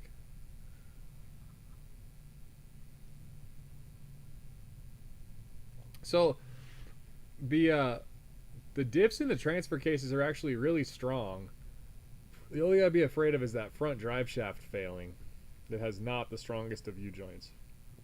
Rear-wheel drive conversion. Yeah. Front drive shaft delete, done. All right. So Cool. So I do see you've been around Colorado. There's somebody in Colorado that has like a newer or a similar name to you that we follow. But no, I've definitely seen all your stuff, and you have like some crazy cool stuff down the floor. I'd love to come visit you sometime. You don't have to come visit us. Florida's a cool place too. Yeah, We're out in Florida. Yeah, we're at in Florida. It's a big state. Jinx. I also caught a fish on a line that I wasn't supposed to. Yeah, let's hear a story, Hamish. I was but a wee youngin' on a yacht, and my mom and everybody had done some drinking the night before, so they were all sleeping in. And we had the babysitter on the boat, and she took me with like a hand line and some bread to go fishing. And I caught a kingfish. It's like a tuna from Man, those are delicious. yeah, from like South New Zealand or the Southern Pacific. But it was like this big, and we caught it with a hand line and some bread. So like same shit. Sweet. Yeah. That's all. That But could have ended I in like, fish. and then I sliced my fingers off. Yeah. No, it was like my babysitter was like, "Go wake up, parents! This is a big fish," and I was like, "Oh, okay." But yeah, we're caught up. And that's how I fished that. Yeah. He's a big wagon and a big road trip guy. Oh, Sounds oh, like nice. us. Yeah.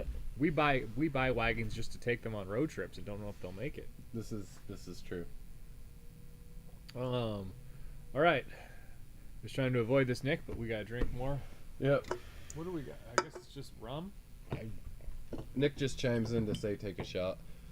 I like you, Nick. Yeah. Good dude. All right, how many people we got here? We got enough people in here. Can I say something? Oh, I gotta figure out how many people. I think we got enough people in here. All right. So we got some milestones coming up for the end of the year that I would like to get to. Yeah, it's 2090. That's plenty. So just so you guys know where I'm at. So I would like the channel to get to 1 million views. And if you see, can you pull up analytics real quick? Can you show people stuff? Social Blade or analytics? Show people real analytics. All right. So, we're currently at like 900 and something thousand, and there is no way that we won't make it to 1 million before next year. So here's our views: 974,000 views. So, and you guys can see how much money we've made off of YouTube in total right there. If you're looking at it, you can see it's really not that much for 3 years of work. Yeah, you're averaging pretty good there. You could say we're balling out. Yeah. You have We like definitely one, appreciate all you you guys. have like one stimulus check a year. Yeah. Yeah. Where's the other one? It was But- promised.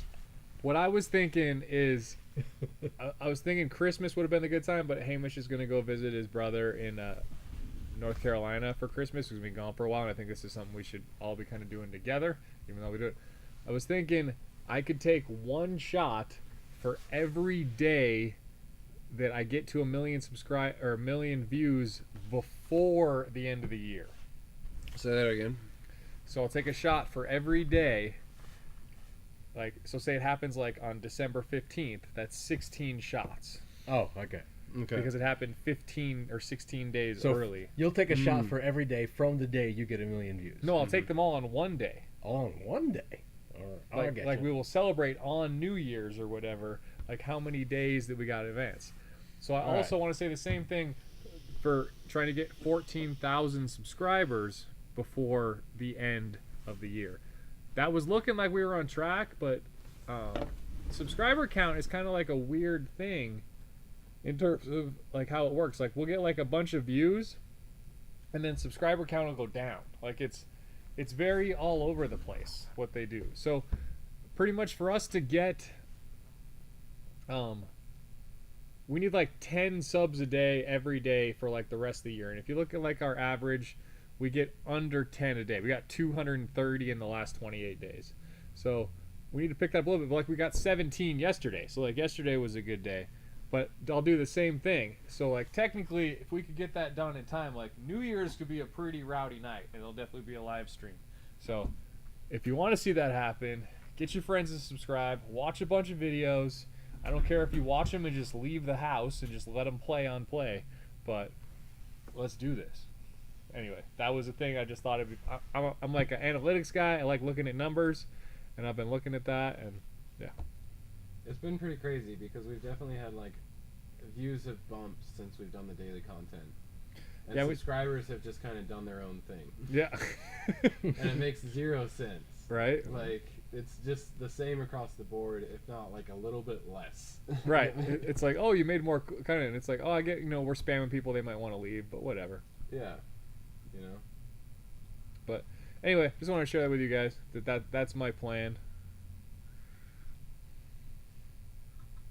Cool. We're back at the table, and we have questions. Yeah. A few days ago, I saw M5CS, local dealership, whatever, not impressed. Yeah, they kind of look like Honda Accords. I don't know. Like, they're very capable vehicles, but they don't have any soul. They're like robotic. Yeah, it's like a tool. You're not like, oh, I wonder what it's like to drive that. Like, you don't even care. You're like, yes, it will be blisteringly fast. And that's it. Orlando, man, you're like, well, that's the eastern side, but you're not far from like Adam LZ, kind of far from like Tampa where Cletus is and stuff. I want to come do Florida stuff. I used to date a girl in Pembroke Pines, if you know where that is, or Hollywood. No, she was Pembroke Pines. It's like close to Hollywood, North Miami area. So I used to come there like every other weekend. I was very broke at that time. All the money I made went to flights to go visit this girl. Then I got smart and realized that she wasn't the one. I used to want to go to Miami and live in Miami. Yeah? And I don't even do coke. Hey guys, so how's your now? I'm good, Shameless Ricer. You have a 1976 2002 with a cammed M10. Would you stick with the M10 or do something crazy like this? So, 2002s really do not fit 6 cylinders well at all. Like, you gotta like put the car, like the engine, like inside the car. I would keep the M10 and turbo it, man. Like, you can, with today's turbo technology, like there's no reason that engine can't make 350, 400 horsepower. There was that turbo M10 2002 build at John's place. Yep. And that thing looked really good. I think you can get plenty out of it. M20 flywheel to balance the crank, so it was par S52 cams, M50 manifold, really nice, not over the top. No, that's a solid engine. I bet it makes probably exactly the same power as a US S50, if not a little bit more. I don't think BMW made an M60 a performance one. No, they're saying that they make it with better, that were more durable. I mean, yes. Really? No, Yeah. he's saying, was it built better, like had more high performance parts like in it, like the technology was in it. Totally. Right. Yeah, Yeah. the M60 has like a magnesium oil pump, dual row timing chains, of course. It's got the idler sprocket, so just like a better timing setup altogether. I'm pretty sure it has more aggressive cams than I think so too. M62s did as well. The M62 was really kind of where BMW started becoming more like budget conscious. And so you can see just by taking the two apart where BMW cut corners in the engine design. Like, it didn't make sense for them to get rid of the idler sprocket and put in a plastic U-guide. There's Right. no reason for it. And the newer blocks still have the casting for it. Yeah, exactly. So That's how you make the B44. Mhm. So, I mean, BMW definitely just kind of cut corners on the M62. It is a better engine because of the extra displacement and the Vanos, but, the M60 is overbuilt, and that's kind of what you got from BMW back in the 90s and 80s. Yep. I would say, like, at the limit, if you were to like forced induction, I bet an M60 could make a solid 200 horsepower before it breaks than either of the M62s would make. But the M62s are MLS factory. I and don't the care about the M60s are head composite. gasket. I don't care about the head gasket. That's fair. Robert, you, my guy, completely understood what I said. For you people that don't have friends, just make fake emails. And you can subscribe. make multiple channels on the same email as well. I Mhm. think you can have like 9 or 10 YouTube channels to subscribe. It's not okay. DBO on a loop. So if you guys, like, back in the early days when I was trying to get this channel to grow, I made like a bunch of fake ones, and every night when I go to bed, I'd like turn all the computers on in the house, like watching all our videos. You gotta do what you gotta do. Yeah. Do an M30 build? You're doing an M30 build.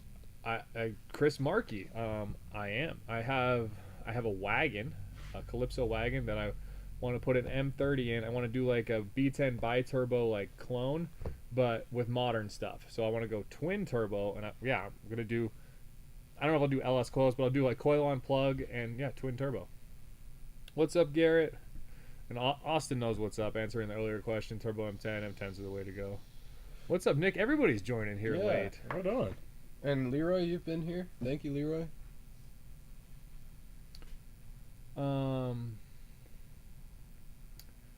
Yeah, Leroy, I'm not sure on that. Because it's an early car and the hoses are on the opposite sides. Well, couldn't you just use E36 at that point, or you need the No, expansion tank in the same spot? No. So the E36 is the same as the late models. The early models, they're on different sides. But mine are on different sides, and I've got an E36 in my M60 car. Yes, but you have a late model radiator and an M60, which are all late model. But they're on opposite sides. So how is an early model on an... No, they're opposite. Oh, I see what you... Opposite top and bottom, not left and right. Yeah. Okay. Like, they're not the same. Put it upside down. Leroy, it might be the easier way to just get the late model routing.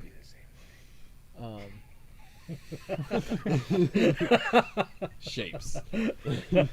If you can find a late model thermostat, I think that's all you really need to switch it over is just a late model thermostat housing. Don't totally quote me on that, but I'm pretty sure that's all you need to switch it over. You've got Will's direct line, and he's very helpful when you have his direct line. Yeah, I could probably do some Richards too. Yeah. Garrett, you messaged, you put it on a video of this too. You really want to? I thought you were gonna fix your E34. Now you want to make it a giveaway car? I'm definitely down, but I want to do the wagon first because that's what I said, and I like doing what I said I would do, even if it takes me a year later than I think. The Calypso wagon? Just suspense. No, the E39 wagon. Oh, right, yeah. Cosplay newer cars engines makes me. So here's what I think happened. Back in the day, you couldn't test the limits of things very well.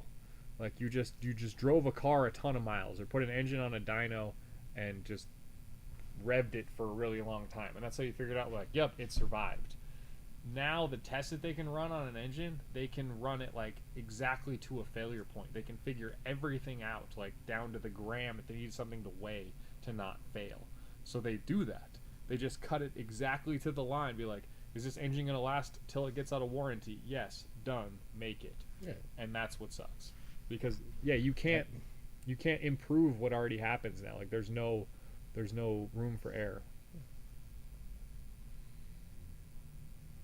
You're eating Bimmer Barn right now? I'm one above it. Robert, I am also down to see me get tossed for New Year's. Yep. I'd get tossed, and I'd be back for New Year's.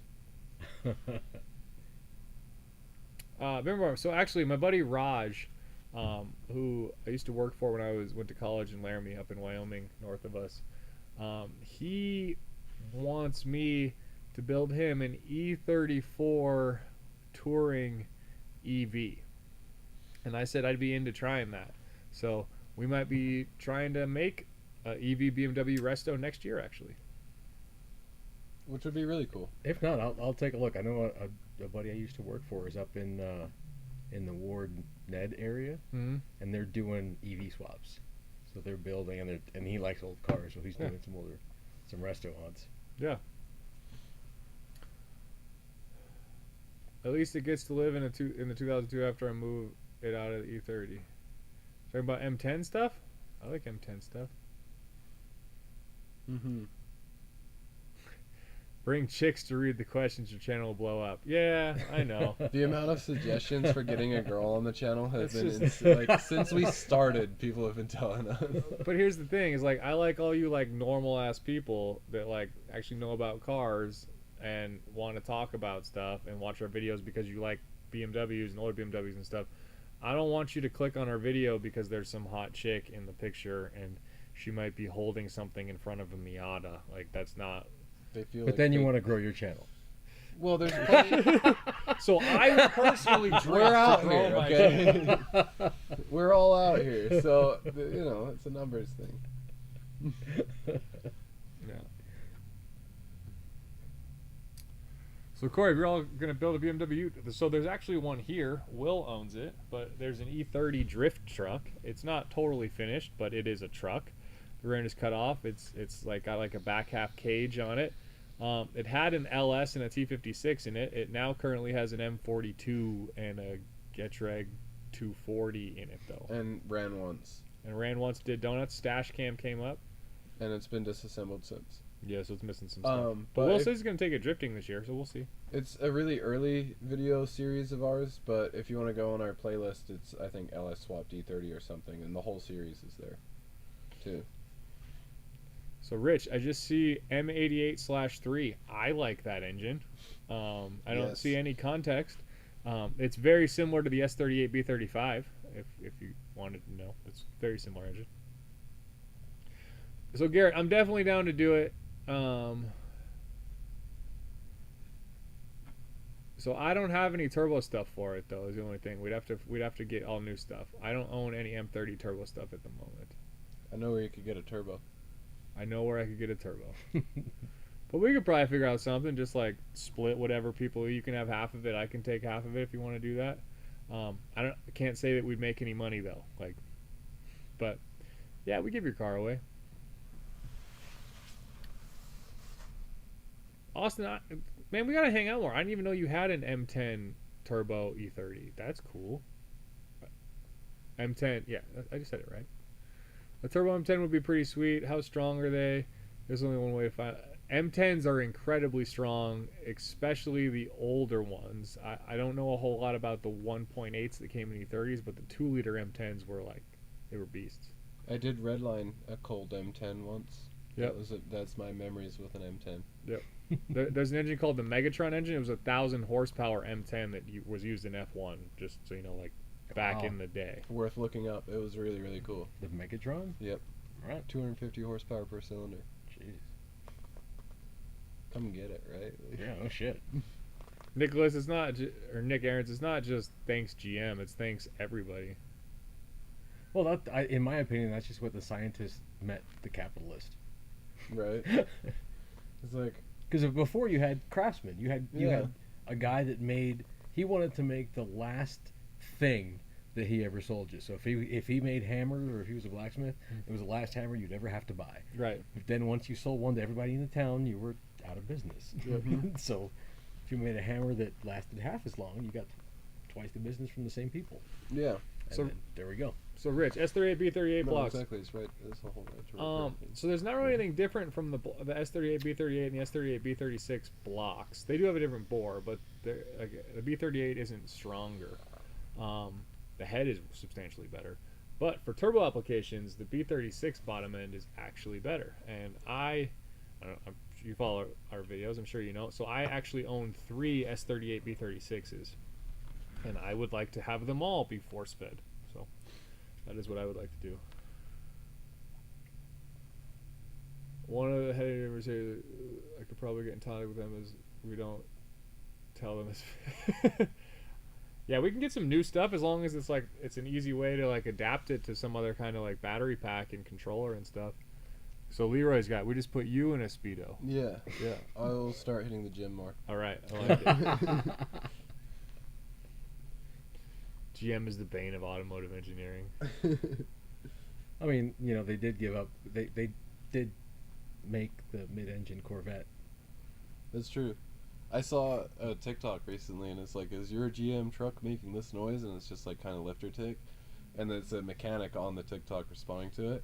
He's like, so basically you're going to have to replace your push rods, your lifters while you're in there, your oil pump seal, and just 60 things. And I'm like, seems great. What are you paying for with a new car, Chris, yeah, I'm willing to ship a transmission if I pay for shipping. So FedEx ground maxes out at 150 pounds to a business. I'm not sure what it is to a resident, but I'm guessing you're wanting an older trans, and most of the 5-speeds weigh under 100 pounds. I usually put them, if you guys know those black bins with yellow lids, I just usually put them in those, zip tie them shut, spray a bunch of great stuff, foam sealant in there, and then yeah, I can ship trans.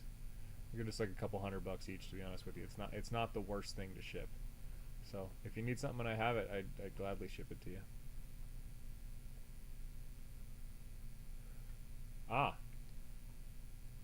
Nick on it, an engineer at GM created the term planned obsolescence. He's got added info later too. Go figure. Little history tour. It's very nice of you to be nice to your S52. Where's that at? Oh, okay. I take it extremely okay. slowly. Yeah, F1 1500 horsepower for a 1.5 liter. It's gross. That's fucking amazing. Can't get that with the Honda we had on the dyno. The thing maxed out at like 400. See, and that's the thing. I think that before you had all this capability because things, like you said, were just overbuilt. You figured out, you stress tested it, and you're like, all right, that's good. Let's build it better to make sure we're okay. Right, because you didn't want bad press. Right, Because exactly. you couldn't spin it somewhere else. Like, the only thing that spoke for you was your product. You couldn't, like, advertise and, like, fool people and do anything. Right. Now, as long as it lasts under warranty, and you say that, I want to make this much horsepower, so give me an engine that can handle this much for this long, and scientists will figure it out. Scientists and engineers will do it. So, yeah, it sucks. Dynamic obsolescence. Craftsmanship. So it'll make a comeback. So Ryan, I assume you're talking like M70, B60 stuff, that Alpina block. Yeah. So as you can see, you I don't know the numbers, so those sound right to me. But 86.4 millimeter, 85 millimeter stroke. The thing there is like, yeah, you could bore out either. So here's the other thing too. Those are aluminum engines. So when you bore an aluminum engine, BMW's engines are either lined with Alusil or Nikasil, and that's what keeps the bore of the aluminum cylinder strong. So it might be pretty hard to actually bore that, because how would you like reseal it? Sleeves. So that's like more. So then you're putting sleeves in it and got to go over, and I don't know if you can go quite to 86 with sleeves. I don't know if there's quite enough room to do that. And then, but the big thing is the stroke. Is like, where are you going to get a crank that has an 85 millimeter stroke? So that's you have to, like, somebody has to make that crankshaft, and I don't know where you're going to buy a V12 stroke or crankshaft from. And if you can find it, I bet that's like a $4,000 plus crankshaft.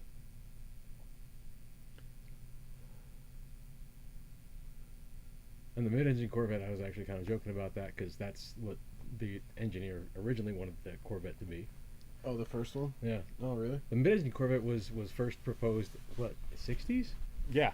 And Zora. Zorba or Zora? Yeah, Yeah. I couldn't remember. Zora. And which is why they call the Z model is after Zora. But Zora originally wanted to have a mid-engine Corvette, knowing that would be better handling car. And and they made concepts for it like every single year, like since the 60s. And you could fit a V8. The Fiero of the 80s was actually, you could drop in a V8 into those. Like a current V8, like of the time, fit in those cars. And apparently they tested the V8 in a Fiero, but they found out that it handled better than the equivalent Corvette, being a mid-engine car. Right. So they couldn't have that to outsell the Corvette, so they decided to put this shitty 4-cylinder and 6-cylinder in. And that's at least the story that I heard. So Corey, against popular belief, I'm not a huge E30 M3 fan. So at the same time, not a big S14. Yeah. But S14 B25, that sounds pretty fun. I got like some Paul Burke parts on it or something. The reason I have 3 S38s is I have 2 E34 M5s, and then I have another E34 M5 that's wrecked, and that engine is coming out and going actually in a 535 E34. That's going to be like a hill climb turbo race car that should be quite a lot of fun. So big fan out in Montana. Dude, where are you at in Montana, man? We spend a lot of time in Montana. My best friend lives in Montana. That'd be a great trip. Yeah. I have news about the M60 E30 that nobody knows yet. Let's catch up and then tell them. Yeah. All right, Mashmouth N50 swapped E30. The convertible with the hardtop that's down below me, that will be getting a non-Vanos M50 with the ZF.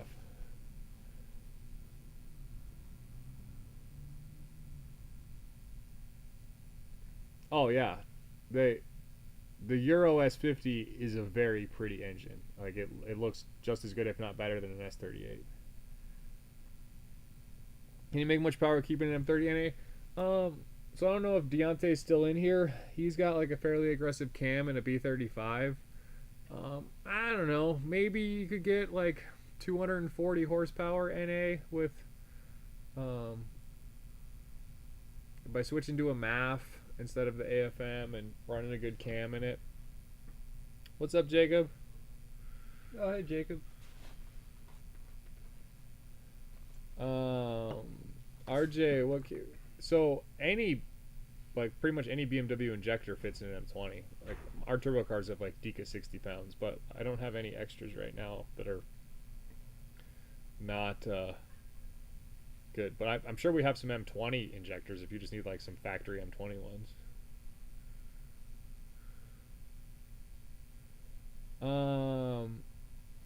Mashmouth for 84. I think 85 is the same. You're gonna have a square C101 plug, and I think 86 is a round C101 plug. Send us a message on Instagram, and I'll see if I can find one. We found a couple diagrams when we were doing the turbo stroker wiring. Yeah, I think the 84 is like a fairly specific one. Austin, I love it. The C8 is the successor to the Fiero. It's just a long time coming. Nick, the Fieros were shit. I did 100%. Say I paid to watch the Iron Duke and the Fiero. I was at home with my kids on Friday, and I paid the $20 and watched the 2.4 hour lay mullets where they won a couple Fieros, and I thought that was a really good race, and I enjoyed paying $20 to watch that. I'd love to get to do something out there. Oh, Mashville, they're up in Missoula. So my best friend lives up in Big Fork, like right on the Flathead. But when we there's really cheap flights from Denver to Missoula during the summer. It's like $200 on Frontier. So that's usually our move. We fly into Missoula, and then he comes down and picks us up. So we should totally hang sometime. And then it's weird. There's like a bunch of there's a bunch of like old BMWs like hidden out in Missoula. Actually, one of our friends, George, he's got an E46 wagon over on Willside right now. It's on the dyno that has a supercharger setup. Nice. But he bought an E21 from a dude up in Missoula or Bozeman, and we're flying up soon to get it. I think it's a turbo E21, and we're going to drive it back down. So there should be some content on that. How about those stiff valve springs? They are stiffer, but I don't know. Sometimes stiff means more brittle too, so I don't know if it's actually any better. That's, yeah. What's NV? Non-Vanos. Oh. Do we? I was like, Nevada? Yeah, right? Me too. I was like, Nevada M50s are different to all the other ones. Yeah, exactly. So, I mean, a Turner 2.5 is still super cool. Yeah, it's weird. It definitely seems like an E30 M3 loses value a lot. I don't care what engine you put back in it if you get rid of the S14. Even like the S54 ones seem to not sell as much as like a stock S14 one. So I definitely wouldn't get rid of it. It is, I think this was years ago, 2018 he sold his engine, something like that. But the S14? Yeah, Will had a E30 M3 and he took the engine out. He was going to S62 swap it and ended up doing it. But he sold the S14 with the trans, and I think he got $10,000 for it back in 2018, and it was like 140,000 mile engine. It wasn't a crazy low mileage one or anything. So now I gotta imagine they're almost $20,000 engines. Wow, dude! If he S62 swapped that car, it would have been wild. It would have been really, really good. He had everything to do it. I know. I got the mounts from him for my swap, and then he traded it for a aluminum 5.3 LS and a T56. Just so you guys know, that's what he traded his S62. The truck motor too, right? Not even like It's an Envoy motor. Yeah, all the 5.3s are truck motors. There is a kit online to put S38 ITBs on an M30. It'd be cool. It'd definitely be cool. There's a hard knocks of like tuning it right though, isn't there? Nah, it's easy. It's old stuff. It's easy. The only problem is like, where are you gonna find S38 ITBs? How did Zach smash his skid plate? He was driving home last night from a buddy's house, and it was like a way he hasn't gone before, and there was like some train tracks, and he did a little faster than he should have, he said, but like nothing crazy. And he was just like pulled over and afterwards, because he was like, oh, I didn't feel good, and it was like smoking a little bit, and he's like, man, I better get home. And as soon as he got home, it was just dumping out oil. He has a pretty big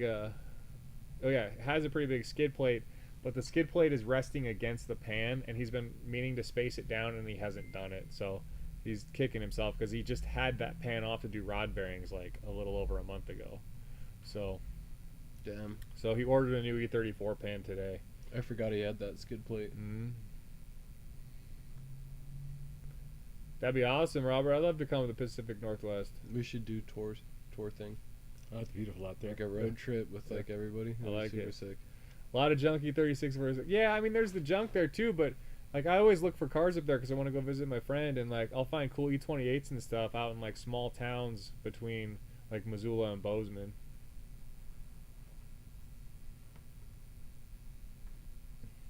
Yeah, it's hard, Corey. It definitely is hard. But I will say, I mean, I'm sure you've driven the car. Like I'm sure it's still in the car. It's the S14s are just not. They're just not impressive engines. You know, like they're cool for what they are, and they make power like at higher RPMs. But an E30 M3 is not a fast car, like by any means. But yeah, Was it meant to be more of a nimble car? oh yeah, it's like they handle very well. Okay. And So it was more about carrying the speed through the corners. yep, it's definitely a So- momentum car. Okay. And they revved high, but like they didn't really feel that much different than like an M42, which is kind of sad. I mean, and I'm sure it's based on that same. Yeah, you get 4-cylinder on each one. Yeah, I mean S14 came out first. The S14 is an S38 missing 2 cylinders. Okay. It has the same bell housing. Everything. It has the same bell housing as a Big Six. Really? Mm-hmm. Yeah, they both use Getrag 265s, and some of them had dog legs, like that one that was at Zach's, that Evo 2. All right. That was a dog leg car.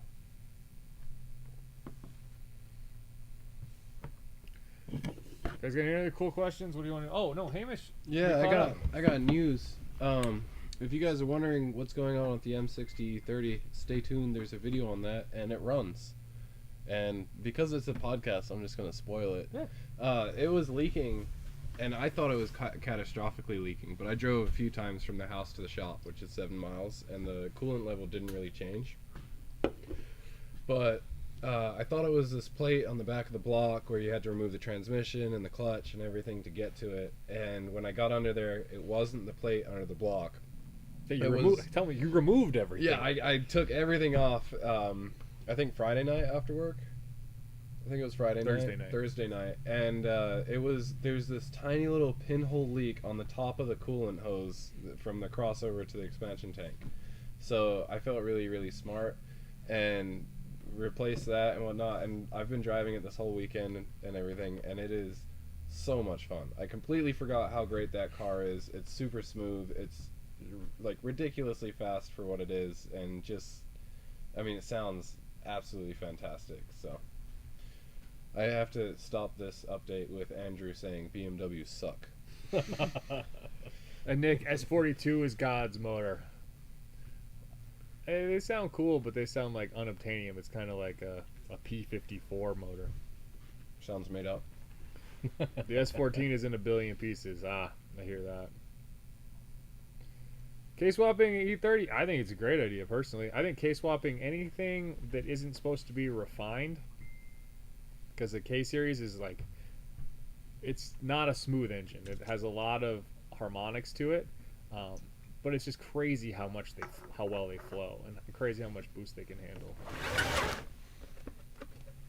So, you got an S54. So the big thing is just the swap pan to run the K-Series in there. I feel like is pretty pricey. An S54 E30 is definitely probably the ultimate one, like if you're trying to make money with the car.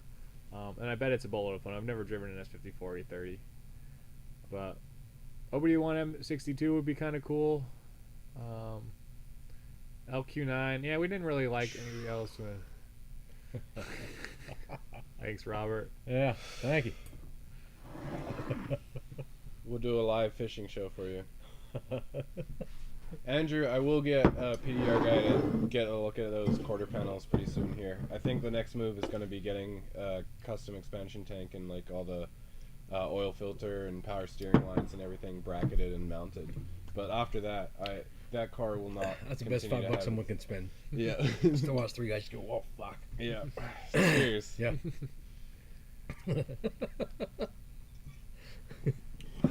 Yeah. And yeah, the V8, I mean, holy crap, it sounds good. I think there's the update video of me fixing it and whatnot, but I may just take a while and go do kind of like a film on just the sound and like rollers and shit, and just, it sounds so good. I can't get past it. I want a shorter diff, not for drivability, but just so I hear it at the higher RPM. That's it. Corey, no, I don't think there's anything. I don't think swapping cars is sacrilege. So. Oh, but you do have theories. You don't want like an S motor in a non-M car, right? Other way around. Okay. I don't like putting non-S motors in M cars. So if it's an E30 M3, it can only have M engines. Right. Yeah. If you're gonna put a BMW engine in it, I Yeah. think it should be another like I don't think you should M50 swap and then turbo an E30 M3.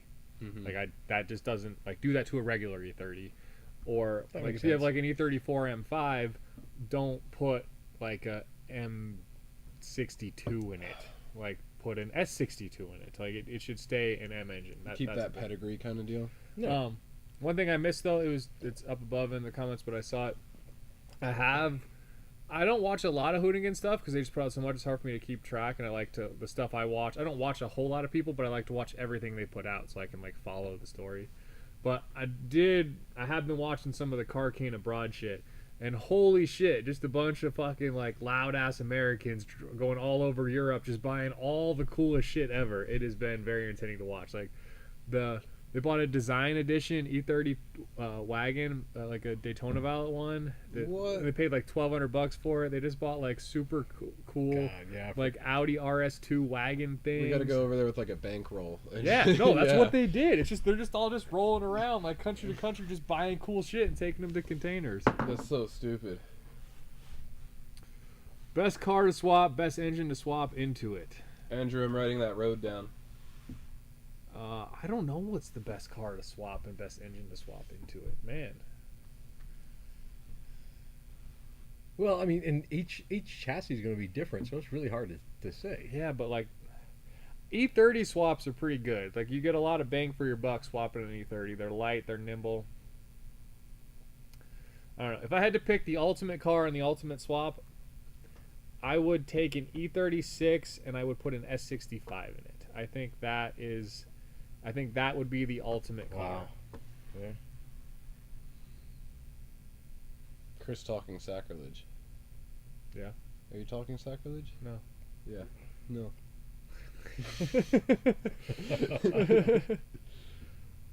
Hey, an S3 would be super cool, Austin. Then you come visit. Cheers, Dennis. Where's Austin? Oh, yeah, And hey to Nick. yeah. Yeah, E32 would be cool. I have a '89 V12. It's a fairly nice car. It does cost a whole lot to make a rear-wheel drive, Garrett. Yeah. Adapter plates, everything to make it fit. Like, Yep. you're looking at a decent amount, but it would be a very spirited four-cylinder for an E30. Mm-hmm. And I'll say that, like, having a V8 E30, I want something I can rev out. And I just never even hear my M60 pass, like, $4,000. Because at that time, I'm breaking the law. Or I'm, like, you know, it's just too much. Squaw Pass Road is a good time. Is it? Mm. I wrote that down. I'm stoked. I haven't been that one. On that one. So, suspense. The cars out there do. Okay, so here's the deal. Old cars out there don't exist. Okay, it's like most people don't have like the same connection that like Americans have with cars. So, cars that are older, they're so well taken care of because those are the few people that are like serious enthusiasts about their cars and they keep them. But they still don't think there's not a high demand for their car though because there isn't a whole lot of people that are into them. So that's why they can get them cheap. But Yeah, no, pretty much everywhere else in the world, like we are the car country by far. So we also treat cars like shit compared to most other countries. You can find super clean cars for so much less money than what we spend here. Nick, you're talking sacrilege. Say 2 words ruin the interior of cars nowadays. It's called drive-through. Mm-hmm. Yeah. EK Honda with a K20. That, I mean, yeah, those were just like one generation apart, right? S62 E24 would be awesome. Any V8 into E24 would be super sick. I think E24 is a great chassis to throw that in. You want that torque, you want the cruisiness. Like, So Austin, I mean, it might take me a really long time, but I have an S62 down there and an E24 M6 that's out there, and those two will become friends someday. you're gonna. I can't wait. So, but I want to like fully restore that car and like pay somebody to put it on rotisserie and make it a nice car, and pay somebody to make an interior, and then put the engine. Like, it's gonna be a really nice car, and I'm gonna do almost none of the work. It's gonna cost me all the money, and I'm probably never gonna get it done. S85. But you gotta have goals. Gotta have goals. S85 E46. If you guys have seen the S85 E46, that thing is amazing. I have an E34 M5 out there and an S85, and I want to put those two together. I want to do an S85 You're just trying to be a matchmaker, aren't you? E34 M5. I think that would be awesome. Would be with really, a really 6-speed, no SMG. So Andrew, there's a lot of people there in E36 wagons, but man, it's got to be like one of like the individual ones, because like God, the rear end of a E36 wagon is ugly. But I could see it, right? Because E36s are already getting popular, and so they've got to have that like step up from the usual. Yep. The touring fits it, like everything's there. And it's like quirky bad. It's like TI bad in the yeah, back. Like but it's not like E46 Ti bad. it's like so bad it's good. Yeah, Ham's running a 420G. 6-speed. A bunch of people have done the K24 swap, if that's what we're talking about, in E30. You guys, actually, I almost bought an interesting engine the other day. It was really cheap. It was $1,000. It was a local engine, but it was an SR20 that had been in an E30. Oh, really? But it had low compression. And I was messaging the guy, and we got to the point where I was asking him about like if it came with a turbo, if it had a harness. And he didn't respond, and then like an hour later, it was sold, so I missed it. Bummer. Yeah, Garrett, he does drift it. That thing, and it sounds. You guys want to talk about like a godly? I'm not a fan of new BMW engines, and I'll call an S85 a new engine, but God, does it sound amazing. V10s are kind of just busted in that way, you know. Aside from the Dodge V10. Yeah, it's just the a Viper different V10, yeah. It's a different harmonics to that engine. Mm-hmm. Suspense. There's a dude that's like in our group, like in the peripherals at Clayton's guy. His name's Jared, and he has an Estral Blue 323 E36 wagon. It's an individual, has Estral interior as well. It's a fairly cool car.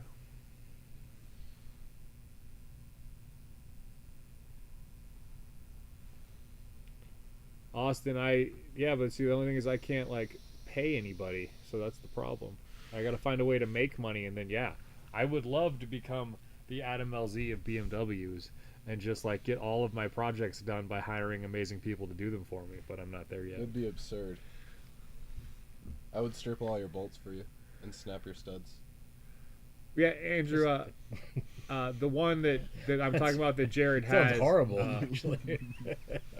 I don't care how you think about that. I'm advertising my value, Joel.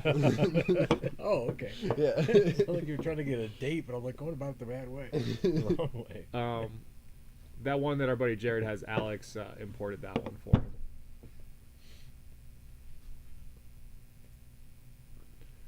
Austin, it was that is that swap. Yep, that's the engine. It literally, that SR20 came out of the E30 like 5 years ago, and it's just been sitting in this dude's garage. And I almost snagged it with a trans for $1,000, but I didn't get it.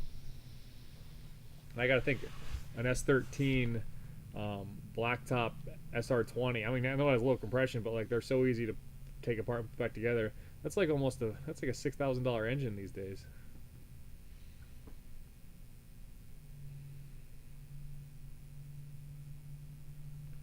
You sold your EK. Man, EKs are sick. Was it a hatch? But he has an SR20 front wheel drive engine for sale. Is that like out of like a Pulsar?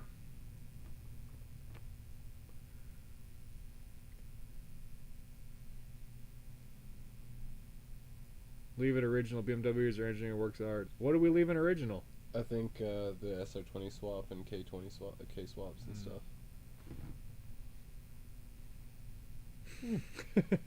We'll take Chris up on the offer if it happens. Yeah. No, like literally, I used to not like watching that guy, and like we met him a couple times in person, and Hamish and him kind of had like a rough meeting. I was very wasted and like fucked up big time. But you know, bygones. I don't know. Like I can, like, dude, I've wanted a compound for so long. Like literally, what he has is like what I wanted to buy. And if I knew that you could buy that place for $2 million, I would have sold everything I had to move to Florida and have that place, man. I'm pretty jealous of that. And yeah, he does exactly what I want to do. I don't want to be like a professional racer of any kind or like he's a drifter, but I don't want to do anything professional. I just want to like build cars and get drunk and meet people. That's pretty much all I want to do. I like the last two. I want to pay people to build my cars now. Currently working on installing M8 headers on an S38. We'll love to swap the E28, but don't want to ruin the M5 value. Oh no, I don't think you need to. Like the S38 B35 is like fairly underwhelming, but the E28 is such a good car, and it just responds. And those M88 headers are going to make such a huge difference. You're going to get like 25 horsepower out of those. That doesn't sound like a lot, but like drivability and everything. Nick, I would Jesus, Nick is cheap.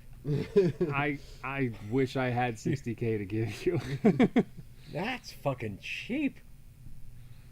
What's up, Daniel? Yep. Oh, Daniel. Hi. What's up? And the others. And the others. That I am flattered. Thank you. Oh, Sentra with SR20. That would make sense. High Plains Raceway. Yeah, we're actually hoping to go back for like not fan appreciation, whatever, open lap day appreciation. There's a chance we can get up there for free towards the end of this year because we paid for open lap days this year. So get some cars out. Hamish will take his E30. I'll take something. In North Carolina. Oh yeah, Hamish might not be here. I would really like to take my E30, but nope. I didn't know there was a BMW engine cover over the SR20. That's awesome. Oh, that actually might not happen too. The North Carolina thing. Yeah. It's like $1,000 for tickets right now. Oh, so he's like, no. Well, he's no, like, I'll pay for him, but he hasn't said anything. I'm supposed to go out there for Christmas with my brother. He lives in North Carolina, and he called me and he was like, "I'll pay for you to come out," and because I wasn't planning on it, but yeah, we looked at tickets now, and they are very expensive. That's me. It's muted now. Daniel, you don't want to move to Colorado. I don't want to talk shit in Colorado, but like, if you live in not Colorado, it's not a time to move to Colorado. It's not bad, Daniel. We're here. Things are kind of going downhill here. Well, where's he at? He's in Texas, right? Yeah. Mm-hmm. Okay. Yeah. It's a great time to move to Colorado if you're a woman.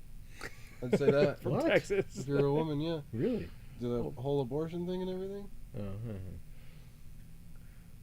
But yeah. That's a whole nother, like, Yeah. we'll stick on this one. I was actually thinking of moving to Texas. Kind of funny. Yeah, I mean, Austin, if you want to come up here and like figure out a way, we can make some money. There's definitely opportunities. And I appreciate you, Nick. I mean, I would love to pay all you people, but I just don't want you all to come here and then we just all fail and go broke together and lose everything. You know? Yeah, but Gotta have it be more here's the thing, though. solidified, right? That's when you have a story, but you have enough people, somebody figures out how to make it work. Right. And that's the team part of it is what makes it work rather than the I part of it. We're 20 middle-aged men, and we all live on the same lot, and we build BMWs. Yeah. We share a motorhome, and we love it. We got an empty motorhome down there. People want to move in here Hey. for cheap rent. I've got a school bus at the house that's an RV. I could drive it on down. People could stay in that. Aaron did it. Gets cold in the winter. But it's get a little cold in the winter, even with an insulated floor. Yeah. You got a heated shop. Shop's So, heated. there you go. Can't go broke. I'm already there. See, you can't go where you're already at. Yeah, you're already there. Perfect. How's the 190 research going, Daniel? And earlier we were talking about the farty guys, but this is somebody that built like a cool ass fucking car that does the two-step Daniel, but at will, you know. So he's got it set up so it's like, all right, pull trigger, hit button, and gas, and you two-step. Yep. So kudos to you, man. That was fucking well done. Daniel, I am stealing that two-step. I want hard. I want it so bad. So Daniel, I'm not talking about the Lizard King. The school bus that we brought to Roadkill, I own that, and it's at my house. So I have a school bus that's an RV with a bedroom and a shower and a bathroom and stuff. Hey, that couch pulls out, Chris. Oh yeah, and there's a couch here. Garrett once slept on this couch. I don't know if you're still in your. Oh yeah, you just did there, Garrett. Currently trying to fix broken E36. Oh, yeah, BMW life. We're building some crazy bunk beds. We can all fall asleep in the Skyline. I don't know, man. Those seats are pretty valuable. I think a 2002 with an S14 would be a whole lot of cool. It would have to be around the early 2002. That would be great though. S14 in 2002, that would be ideal. Fuck it, Chris. Let's figure something out. Garrett, I'm glad you fixed your hood latch. That was stupid. Arizona is nice this time of year. It's just not nice it's other times of the year. Yeah. I was there in January and, sun, like just tanning by the pool. And it's 85 degrees. And my buddy's like, yeah, that's why you should move down here. I'm like, it's fucking January. Yeah, it's great now, but in 6 months it's going to be 185 degrees, and I don't want to be here then. Yep. So, yeah. No, Andrew, that's totally what they do. But they understand that, like, the people that like old BMWs aren't going to buy new BMWs, so they said fuck them, and they're just going to look for other people instead of trying to figure out why people don't like new BMWs. There's I forgot which car it was, but there's a new BMW, and if you put the rear end next to a new Civic, they look damn near identical. Oh yeah. And it's just all of the designs are coming melding in. We were talking about that earlier. Because of the regulation for safety and everything. Well, just how much of it has to do with that, and you have to have this much square inches of tail light to be legal, and so all of that means that you have to build them a certain size. I remember when the new Jaguar F-Type came out, there was a Top Gear episode on it, and Clarkson said something like, the only place a designer gets to kind of show their stuff is on the rear end now, because the rest of it's all pre-made. Right. And that's just a means. I mean, it's on a spectrum to where eventually all you'll have is what can you do with the inside of the car. Or the inside of the space, because everything else is just going to look the same. We have this eventually, can. Eventually you're going to have, must get a certain amount of gas mileage, must get certain drag coefficient, must have. We were talking about earlier the curves and the contours that a car must have to be safe. How high things have to be. So eventually you're just going to make it so everything looks the same on the outside. It's going to be like NASCAR's, all the same car with just different logos. Yeah, yeah. And then and the inside's the only difference that you have. Yep. Austin, I have not seen the 2002 with the S54. That sounds like a tight fit. And Daniel, I'm down for some two-step. We were gonna wire it, but we never did on my car, huh? We don't shoot 4K right now. No. So 1080p flames. At 4K, 4,000 RPM. Oh, okay. I was thinking 4K like quality. Yeah. I'm working my way around to the wagon again. It'll get there. I hear you, Garrett, in Arizona. Eventually. But the Z4's torquey. They're all nice. One world currency and one world cars. Yep. And then you won't even be allowed to own the cars. You just buy a share of it when you want to use it. Everything goes timeshare. Fuck. No, not even. That's the same shit that you like. Not even share. You pay $20 a month and you get to drive your car. Something like that. Yeah. No, everything's going to. Well, I call it subscription service. Everything is going to. You don't. It's just what do you want to pay per month to have this? Yep. And what do you want to pay per month to have that? And you set it all up automatically, and then you just. And then you have no cash flow for anything that you need. Right. Exactly. You're just working to cover all this other stuff. What's up, Ryan?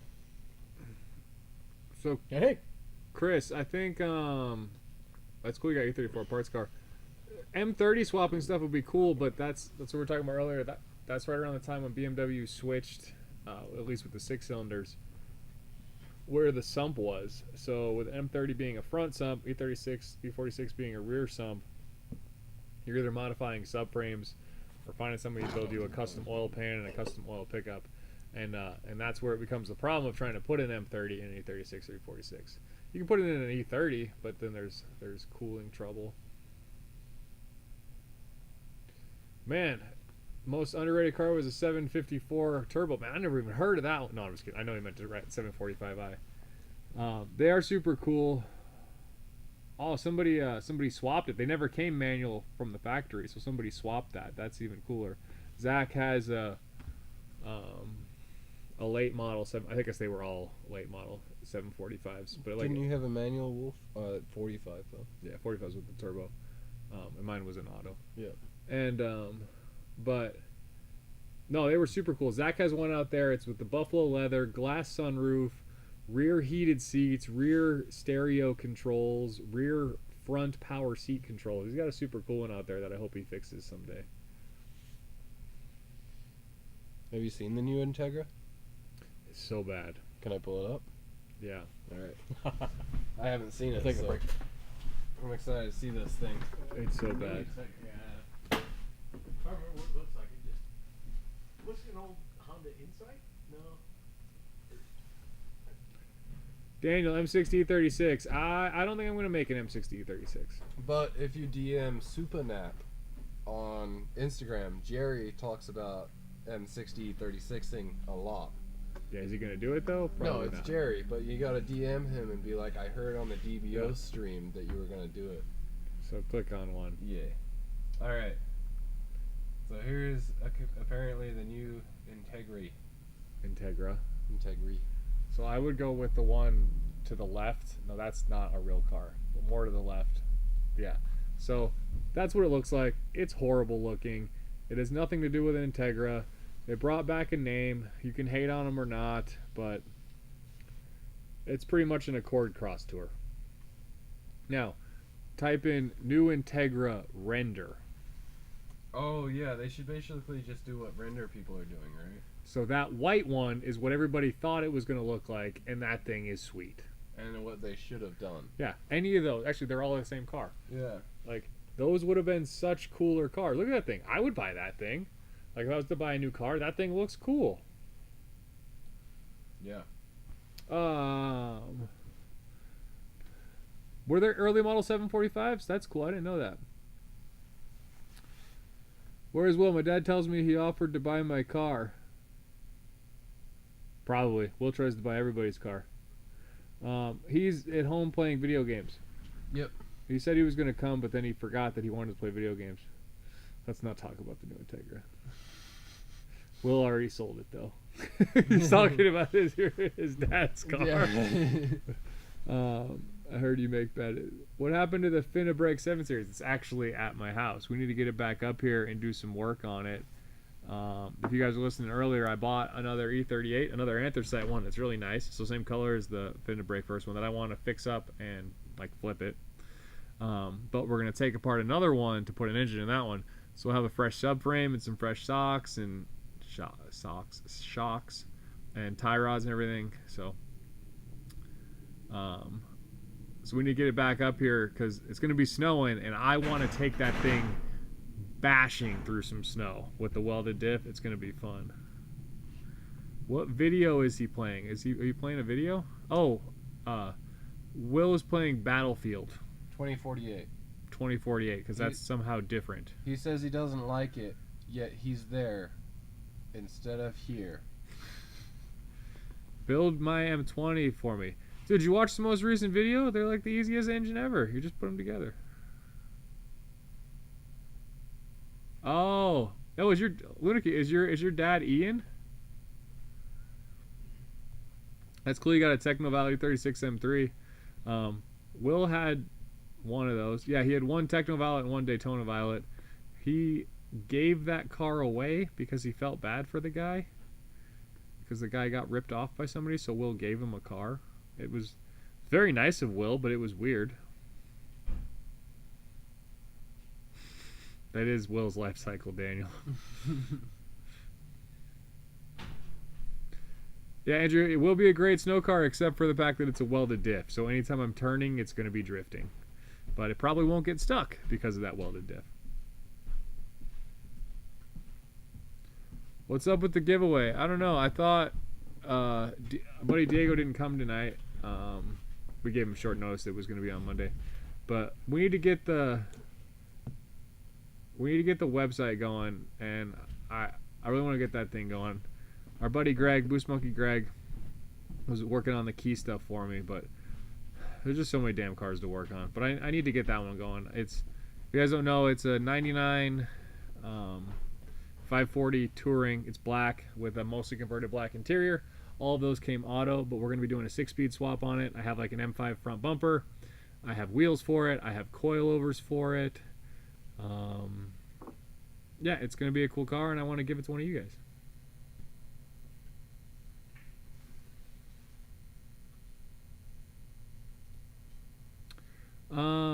So Chris, the pans aren't the same, like side to side, so you can't just flip them around, unfortunately. And then the angle would also be going the wrong way because of the slant. RJ, I have no idea if you can just copper spray the whole head gasket and top of the block. We're going to find out if that works. I've never seen anybody do it, but I was just trying to fill in stuff, and I figured the turbo would clean stuff out. I think Kyle Knudsen said that it would cause gunk on the rings. Probably. It adds compression. Yeah, we'll see.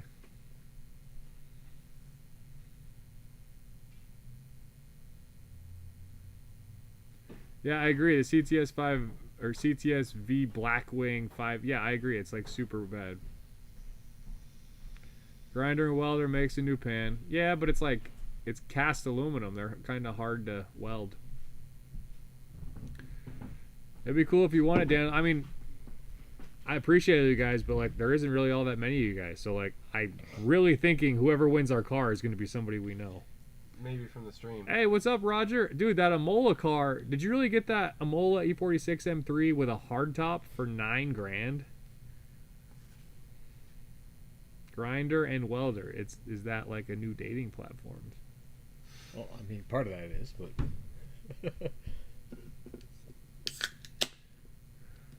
It'd be welder and grinder. But yeah. I guess it would be Grinder, right? Grinder and welder. Grinder and Wilder. Grinder and welder. Corey, it's really hard to narrow them down. I don't know, like the gray GTR really needs to get done, and it's next after the E30. I really want to finish the red E30.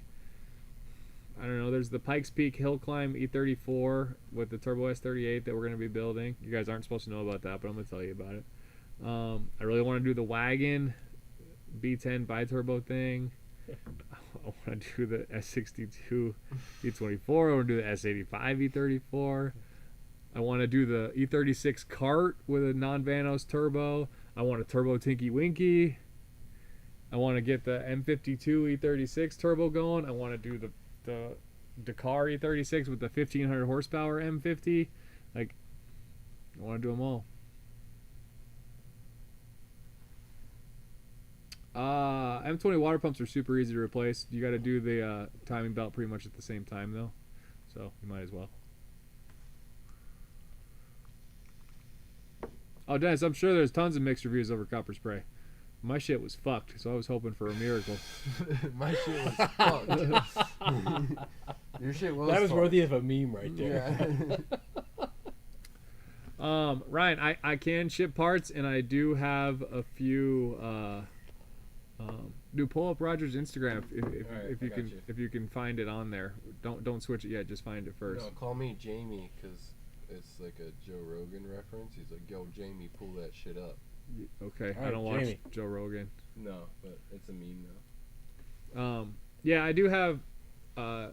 Zach has some swap cars or parts cars with swaps we're selling. So yeah, if you wanted to buy one without a trans, we could definitely figure something out.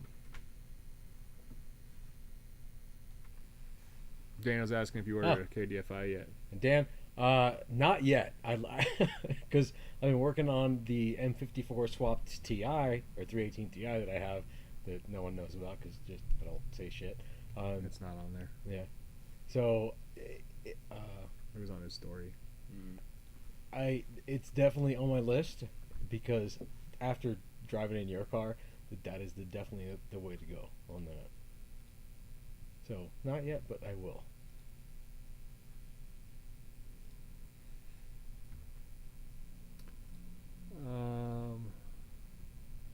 Have a good one, Robert. Thanks for the donations and making us drink. Yeah, I'm sure Max can hook it up. Roger. Daniel, I will have Will do the standalone here soon. There's a few other things that need to happen first, but it will happen. Yeah, I'm excited to see what his does because it just gives me more incentive. Right now, I'm actually looking to get that M54 working and then sell it and swap it for an M52. I'll set an alarm every time at like 7 o'clock each night. I'll drive by your house just two-stepping. And you'll just see I would love that. I would love that. Get out of the time trap. Personally, between the 2002 and the E21, whichever one's a cleaner car, I put the M44 in. Both would be cool. Scooch on over. I'm coming in. Main crank bolt on an M20 is 22 mil, right? I wouldn't know. It's either 22 or 24. I think it's 24. I don't know a 22. I don't know. Doing water pump and Gates belt tomorrow. Sweet. What's the E36 is a labor of love. Post to Instagram, Joel. Yeah, I'm a boomer. You're getting there. I'm working on it. But you just bought a camera though. You should use that. No, yeah, totally. We got to do more shoot stuff and more like media, More picture educational making things. Yeah. Totally. I'm in. Like that pass, Squall Pass or whatever. We should all cruise that and just take pictures and do dumb shit. There's the wind turbines that are really pretty at Golden Hour that we should hit up. All right.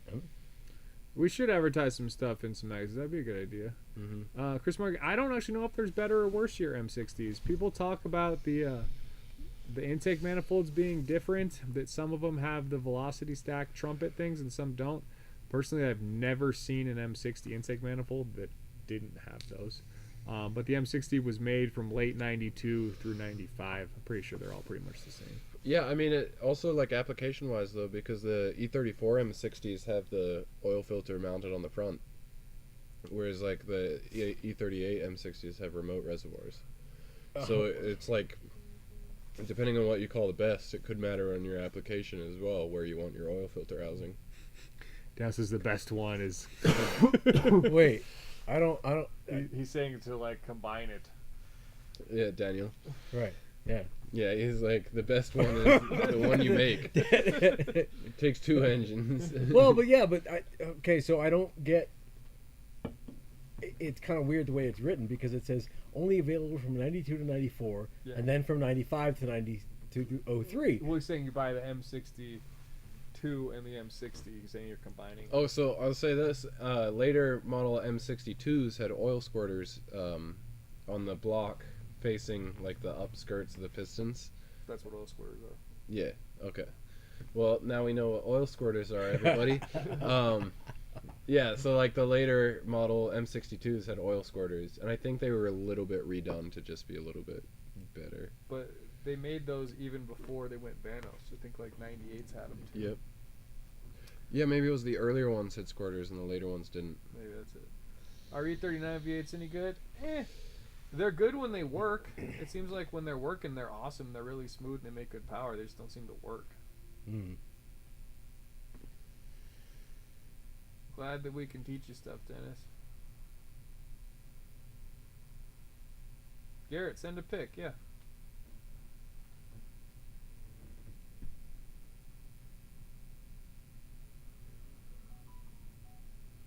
Yeah, for swapping an E38 M60 B40.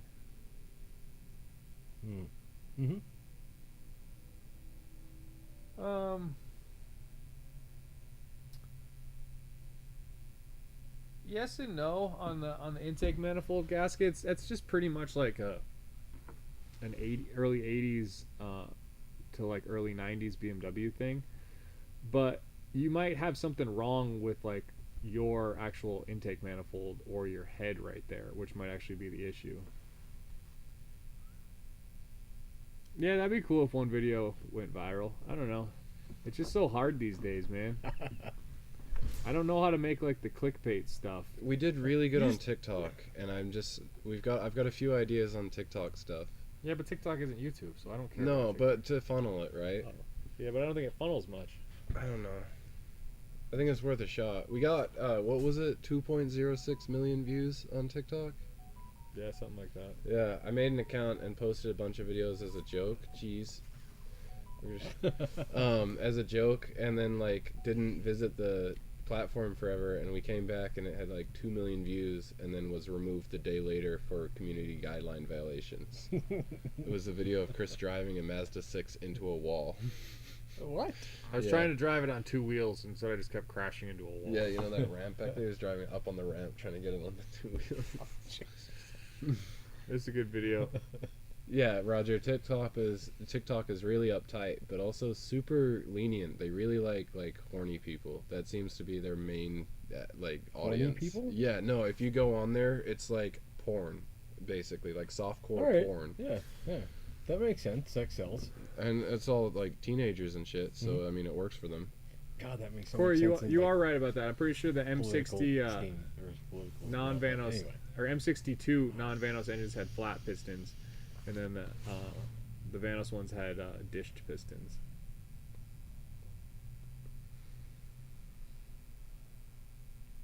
But for some reason they were the same compression ratio, which makes no sense to me. Corey, the M60, with the Vanos block, we noticed the piston difference when we pulled a few of them Yeah, we looked at apart. we're like, it's just flat. This is the plainest piston I've ever seen. Yep. It's like, it was like a drawing. It's like, yes, this is an engine. Yes, that is a piston. Yep. Ask your 4-year-old to draw a piston. Yeah, no, exactly. There we go. We're good. Yeah. So I got a question, guys. Do you guys watch any of our older videos? Because there is some solid ones out there that if you haven't seen them, you should watch them.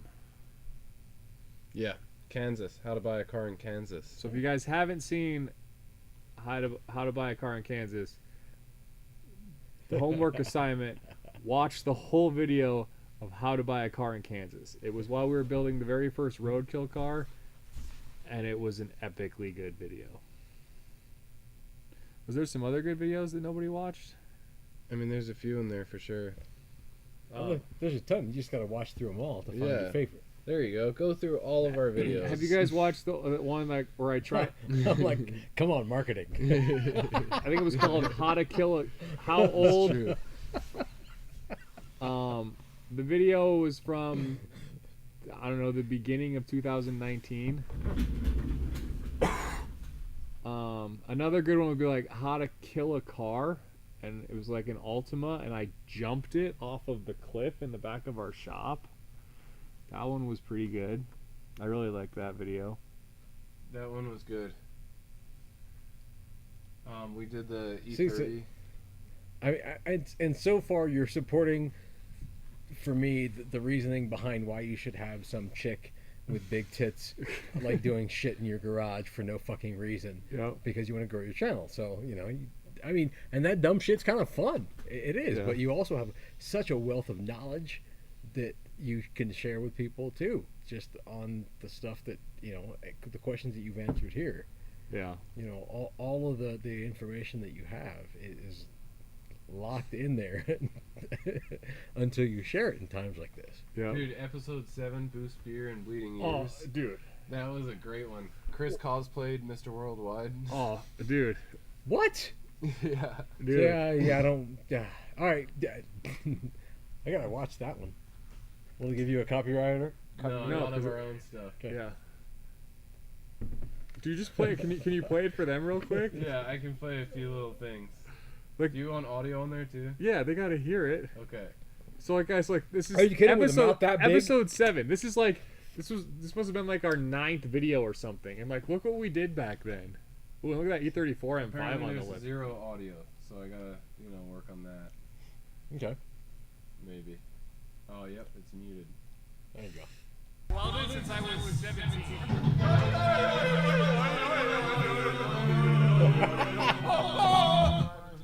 3:32 in the morning. I refuse to fail. broken.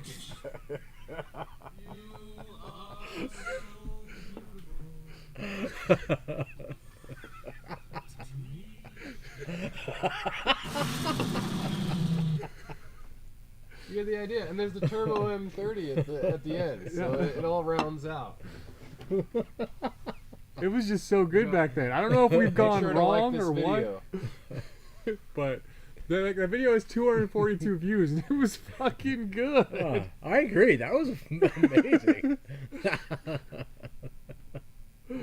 That's the problem. You made like all this good content to start your video. We've made 9 cents off of that video Since it was published. And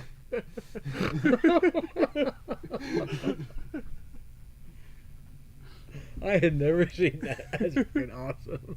Hey, but somebody watched it in the past 48 hours. That was probably us just right now. yeah, that was totally us. We're reporting you.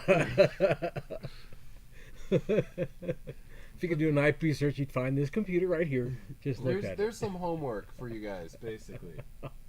You know? Chris had R33 content back then. Yeah, so start going through it. Start looking. I mean, Yeah, just fine because they're all fucking amazing. That was Will's idea for work, and he was doing random stuff. He was like, "All right, Hamish, you got to record me doing weird stuff." I told him, I was like, "Cause we're doing this time lapse, why don't we do some dumb shit in it?" And then his idea was like the beer box and stuff. And I found like this robot music, and I mean, it was dumb as shit, but it worked.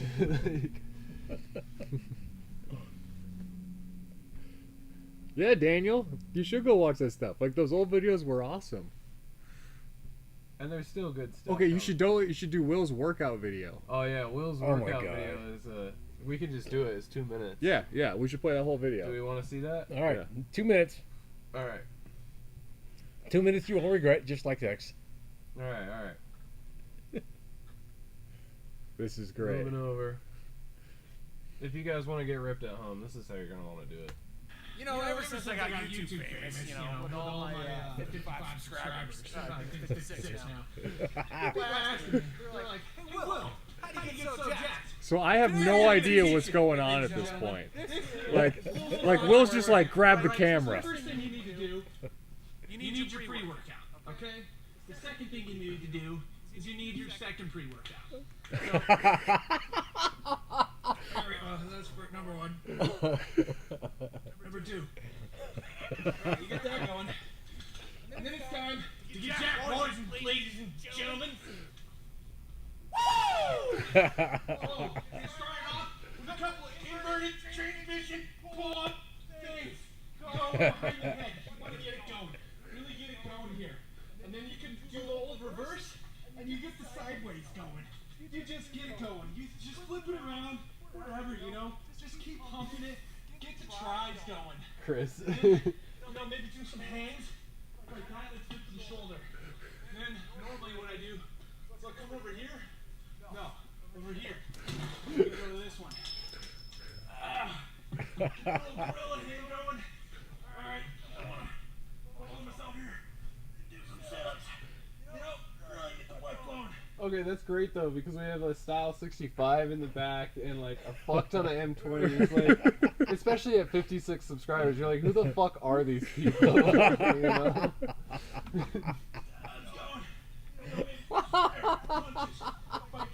This will come in handy, especially if you're drunk and hanging upside down. He's attacking you. He's an attacker. You want to go for the face of the nose. Pressure points. Flip around. Do a couple of presses, you know, try to lift the car up. Normally I can lift this a few times. Today, a little tired. You know, so just try as much as I can to get some stretches going. Do some fucking high kicks here. Those are the building blocks for your everyday fitness in your garage. Remember that. And use it. Stay fit.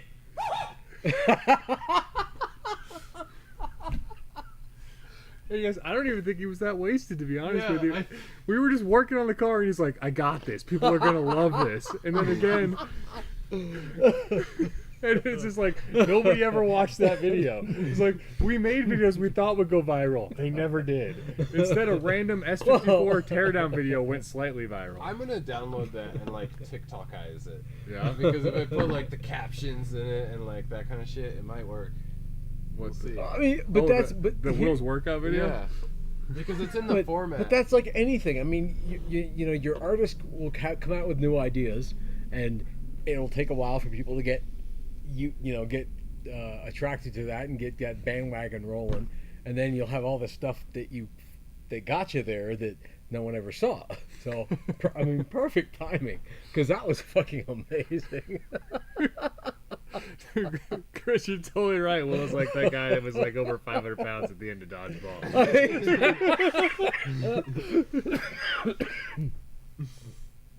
I was totally thinking dodgeball on that.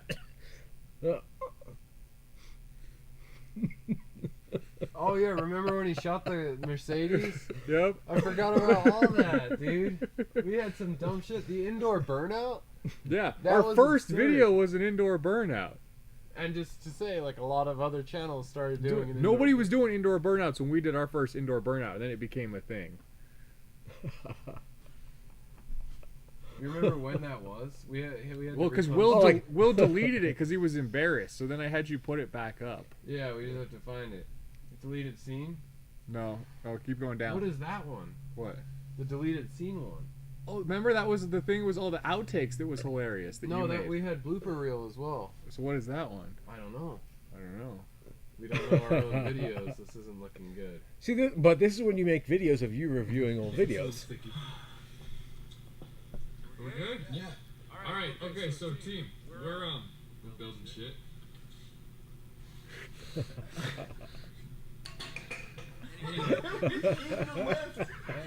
Dude, that is in the lift now. It's in the hydraulics of the lift. It'll break. It's plastic. It's fine. Okay. So, turbo. You do look like. We might have already talked about this. But power. Oh, what time is it, team? Mr. Worldwide. 3:35 in the morning.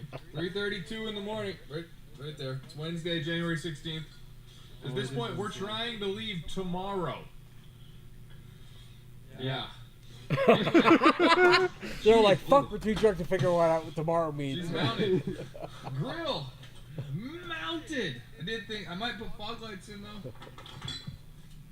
Anyway, So is this the E30 414? No, this was the turbo. This was our first car. Jacob, stud muffin. Man, a few words. Specialist of muffins. Studs. Muffin otherwise. Why are we all wearing sunglasses at 3:30 in the morning? Is that still in the lift? The 5-hour energy? Probably. I'm gonna go look. But cheers to everybody watching this. Whatever this is. You get it. I'm gonna put it back in. There's some good ones. I'm gonna go search So for yeah, that. I'm go gonna check. look. We used to through. get way drunker and work on cars. That's where we went wrong. Yeah. Is this turned into We got too serious and started actually getting shit done. I mean, to be fair, we've always liked BMWs. That See, but hasn't gone anywhere. that's the problem with drinking. You can only do so much after so long before you become an alcoholic, and then you start making bad decisions, and then you have to stop drinking for a while, maybe, or redirect your life. So, I'm sure it's still there. Like, I don't know how you would even find it though. what? Because it's like inside the lift. Oh, well, Hamish went back there to look, so I guess we'll find out. I don't actually know where that Stella glass came from. We had like 4 of them, and I broke them all that week. They used to. I remember seeing them for just a short time. Yeah, and I think you took some drinks, or you would make some drinks. Yeah, out of one. I made a couple. So the fridge used to be right there, where you guys can see it behind me in that screen. I don't know if you guys are still looking at that or looking at me. I don't know what they're looking at. Yeah, can't tell, but okay. Just assume they're looking at that. If not, you Yeah. paused They're it. not. We're looking at you guys. Oh, okay. Fair enough. bad. So, But there's the good. microwave and the fridge behind me in there, and the Stella glass used to just sit up there until they all got broken. There you guys go. It's on there. Was it in the lift? The lift is up, and I wasn't able to look down at the C channel that it would have fallen into. okay, fair enough. So, Yeah. those Stella glasses there. I remember those for a short time. Mm. And Dude, you should play the blooper reel one. Yeah. debauchery. All right, I gotta, find this up. Okay. I think it was around Rudnick era, actually. It's after Rudnick. Dude, we have a lot of videos. We do. I was looking at Stash Cam. I was watching the Stash Cam today. You guys know Christian? He has like 88 videos. I'm like, man, he does really well for only having 88 videos. He does do really well. Alright. Play this one. Nice. Hello, YouTube. Welcome to Build Series. Today on Saw Garage, we do Q45, yes? Yeah, 100% Welcome Christian. back again, Looks Denver like Beer and Oil. Pitbull in those glasses. You were already here. You just had to. Okay, let me start this one. It's a shit show tonight. What am I doing?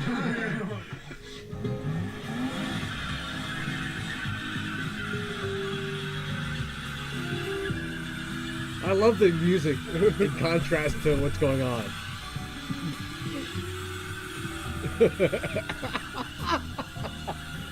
That is fucking awesome.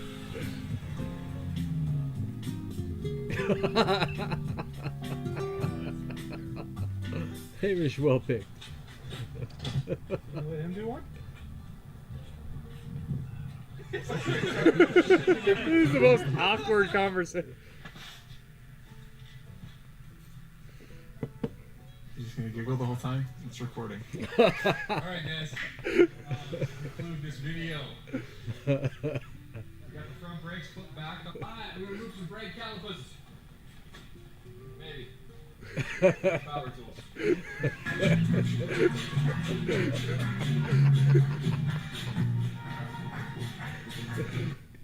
Welcome back, guys. We are here again with E34, episode 3. Today we're going to begin tearing this down. Episode 4. Dude, that's the hood that I just got back. Welcome back, guys. We're back here. The hood off that car. Well, what's up? That's the hood that's on the V8 car I just bought. That hood? No, maybe not that hood. I don't know. Maybe not. All those black coats, they look the same. Maybe it's that hood. I don't know. Look at U34. Oh, Well, what's up? I can't be dealing with it long. That was funny. E46 in 3. It has carbon fiber CSL airbox and some other race performance tune parts. It should go fast. What about you, Will? What are you doing? I'm booting up the old welder to get the Murdoch Fab Shop going here. You know, we're going to be making some brackets, tacking some welds, firing it up, you know, doing some, making some sparks. Let's see what we got here. Ah, yep, good stuff.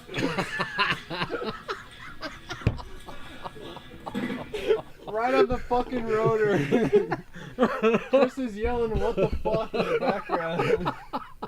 Alright, so. Just like loads it up, starts it right up. Stop doing that. Always doing the clap thing, man. Welcome back to the shit show. I mean, Denver Beer and Oil. No, we're not welcome back. Why don't you just let me talk? Like right after. Like, we're just starting. I understand that. Now we're starting. It was a joke. Now we've got some excellent B-roll. Okay, let's go ahead and do See, number 3 here. you even understood that back then. Am I supposed to say something? We have 1 day left to finish this car, and the intercooler's not on. End of story. Nothing's on. We're not making it. We bought a fuel pump. We bought a bunch of fittings that might work. I bought a fuel pressure regulator. We're gonna be here very late tonight, eating to-go food and working on cars. Building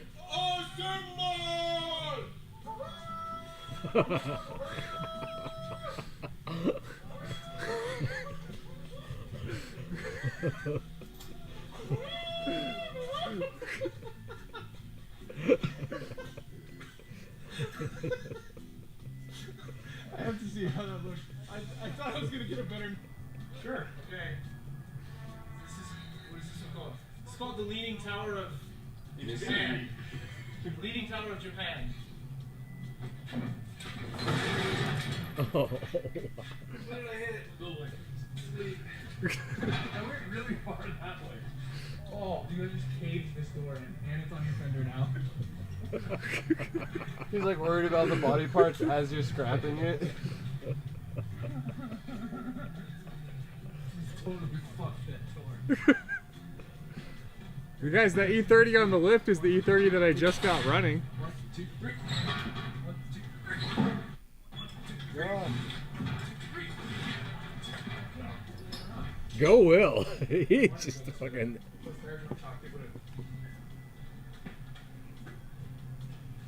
Okay. Who wants parts off Q45? Mint condition. It's another episode of Loading Cars and Trailers with Chris and Will. Yeah, we're good at this. We should make a compilation video.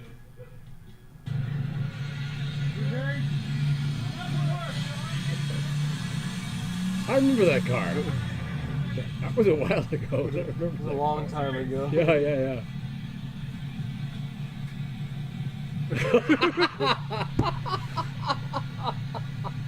I'll make it.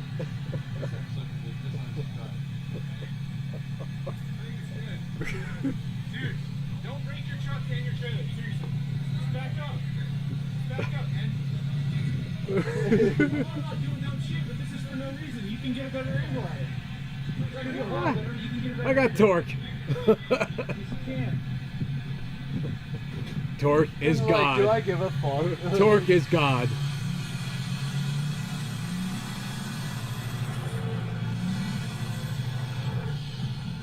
See? That car rolls off the side. This is our goal tonight. Tonight, we're doing intercooler things. This is last night's video. Okay, well, guess what? We can edit it out. So now let's just stand together and say, thanks for watching, and have a good night. We could just make one cool video. Done with the other video. Length, we gotta keep it short. Oh, Thanks for watching. have a shitty night, shitheads. Are you on right now? You better know how you're. Oh my god.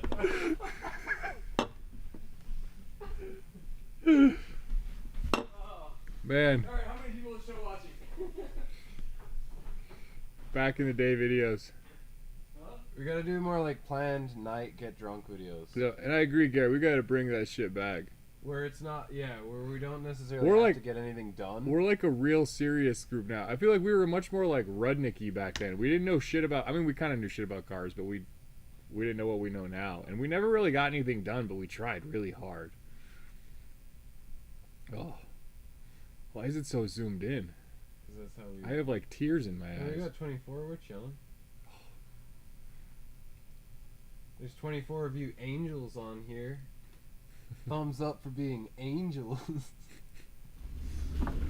Not shitheads, as Will called you guys. No, yeah.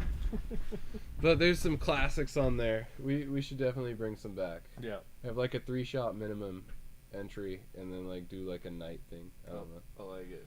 Yeah. It'd be a good time. Yeah. And there's a bunch. The M30 head gasket movie was a good one. I like it, Daniel. Come up. We'll do something real stupid. Oh yeah. We could do like a wagon burnout tug of war. And be like everybody's V8 wagons strapped to each other. Like 5 ways. Oh, 5 ways, alright. Do that in the middle of like a parking lot and somebody comes up like, what are you guys doing? And you're like, oh, nothing. Yep. I'm filming a video, bro. It would be cool. I'm pretty sure the Roadkill guys did like 2 like Chargers and a Viper once. Like tied them all together Oh, like really? a 3-way tug of war. But we could do like a 5-way one. That'd be a good one. I get mine going. Heidi would win. Got the biggest tires. Heidi would win on tires, you're right. But if we all had to clutch dump at like 7,000 RPM or something, Right? so you can burn out the quickest. All the V8 wagons. But yeah, basically, Daniel, come up. You got friends in us. Yep. Yep. That sounds like a Toy Story movie. Cheers to your 27 people. I appreciate you. That is good. Well, cool. It's 9:34. Charger, Challenger, or Viper. Good job knowing it, Daniel. Well, guys, that just hit the 3-hour mark. I appreciate you, but I think we're gonna wind it down here. Got any last-minute questions or anything you want to have us do before we sign out? Speak now or forever hold your peace till next time. You should give it like 30 seconds. Probably, because I'm gonna sell the supercharger off of Heidi because it's dumb and put a real supercharger on it, but that'll take me forever. You guys too. Have a great Thanksgiving. Yeah. Yeah, or happy holidays. Yeah, enjoy. same. Give some thanks. And yeah, I want to get that other DME on my car. Mm-hmm. See what it does. Have you ordered? Not yet. You should order. Just because I'm gonna be working on that M54, so I'm like, all right, I'm going to. That's true. One at a time. Yeah, what am I going to spend money on right now and get that to a conclusion? Chris Markey, I think you should. And there's like some like Euro company that makes the swap kit. It has like a oil pan and mounts and a trans mount, and it's like $800. Like it's totally worth it. I think the M60 is a really stout drift build engine too, because it sits on rev limiter. No, especially something that weighs like under 3,000 pounds. Mm-hmm. That's a great time. M50 manifold. I mean, it depends how you drive the car. If you're gonna just drive it like around town, I don't think it's a really great manifold to swap on. I would just leave the OBD2 manifold. But if you're gonna be at the track and you're gonna be at like high RPMs the whole time, then yeah, it's a good swap. What are you talking about? To change to an S52? M52 manifold on an S52. Oh, gotcha. Okay. Come say hi, Leroy. If you're here. Definitely come say hi. Oh, hey, funny thing before we go. Guess what I got in the mail today? Well, over the weekend, so I checked the mail today. If you guys remember, like I got hit by a Tesla driver in the diesel, and then somehow the dude and then he ran, and like this whole thing. The dude got away with only like an unsafe lane change ticket. He didn't get a hit and run ticket. He didn't get any of that. He literally, I just got a subpoena from the district attorney. He's taking it to trial that he doesn't deserve an unsafe lane change ticket now.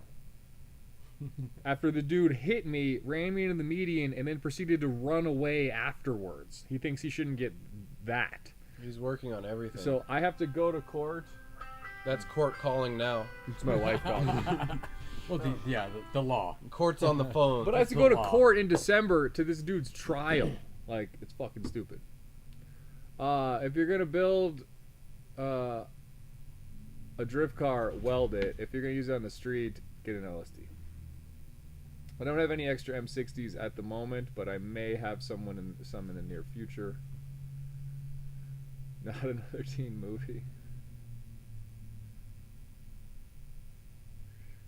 But anyway, Daniel, I'll be asking you questions once I get to that point. Live stream the trial. Oh, what's up, Roger's still in here. But anyway, we're gonna let you guys go for the night. We'll be back on Thursday of the first one in December. I think it's like the 2nd. We'll be back on Thursday the 2nd at 8:30 Eastern time. 8:30 Eastern, 5:30 Pacific. Yes, sir. You figure it out in between. You flyover states. Yep. Stuff works, stuff doesn't. All right, everybody. Have a great night.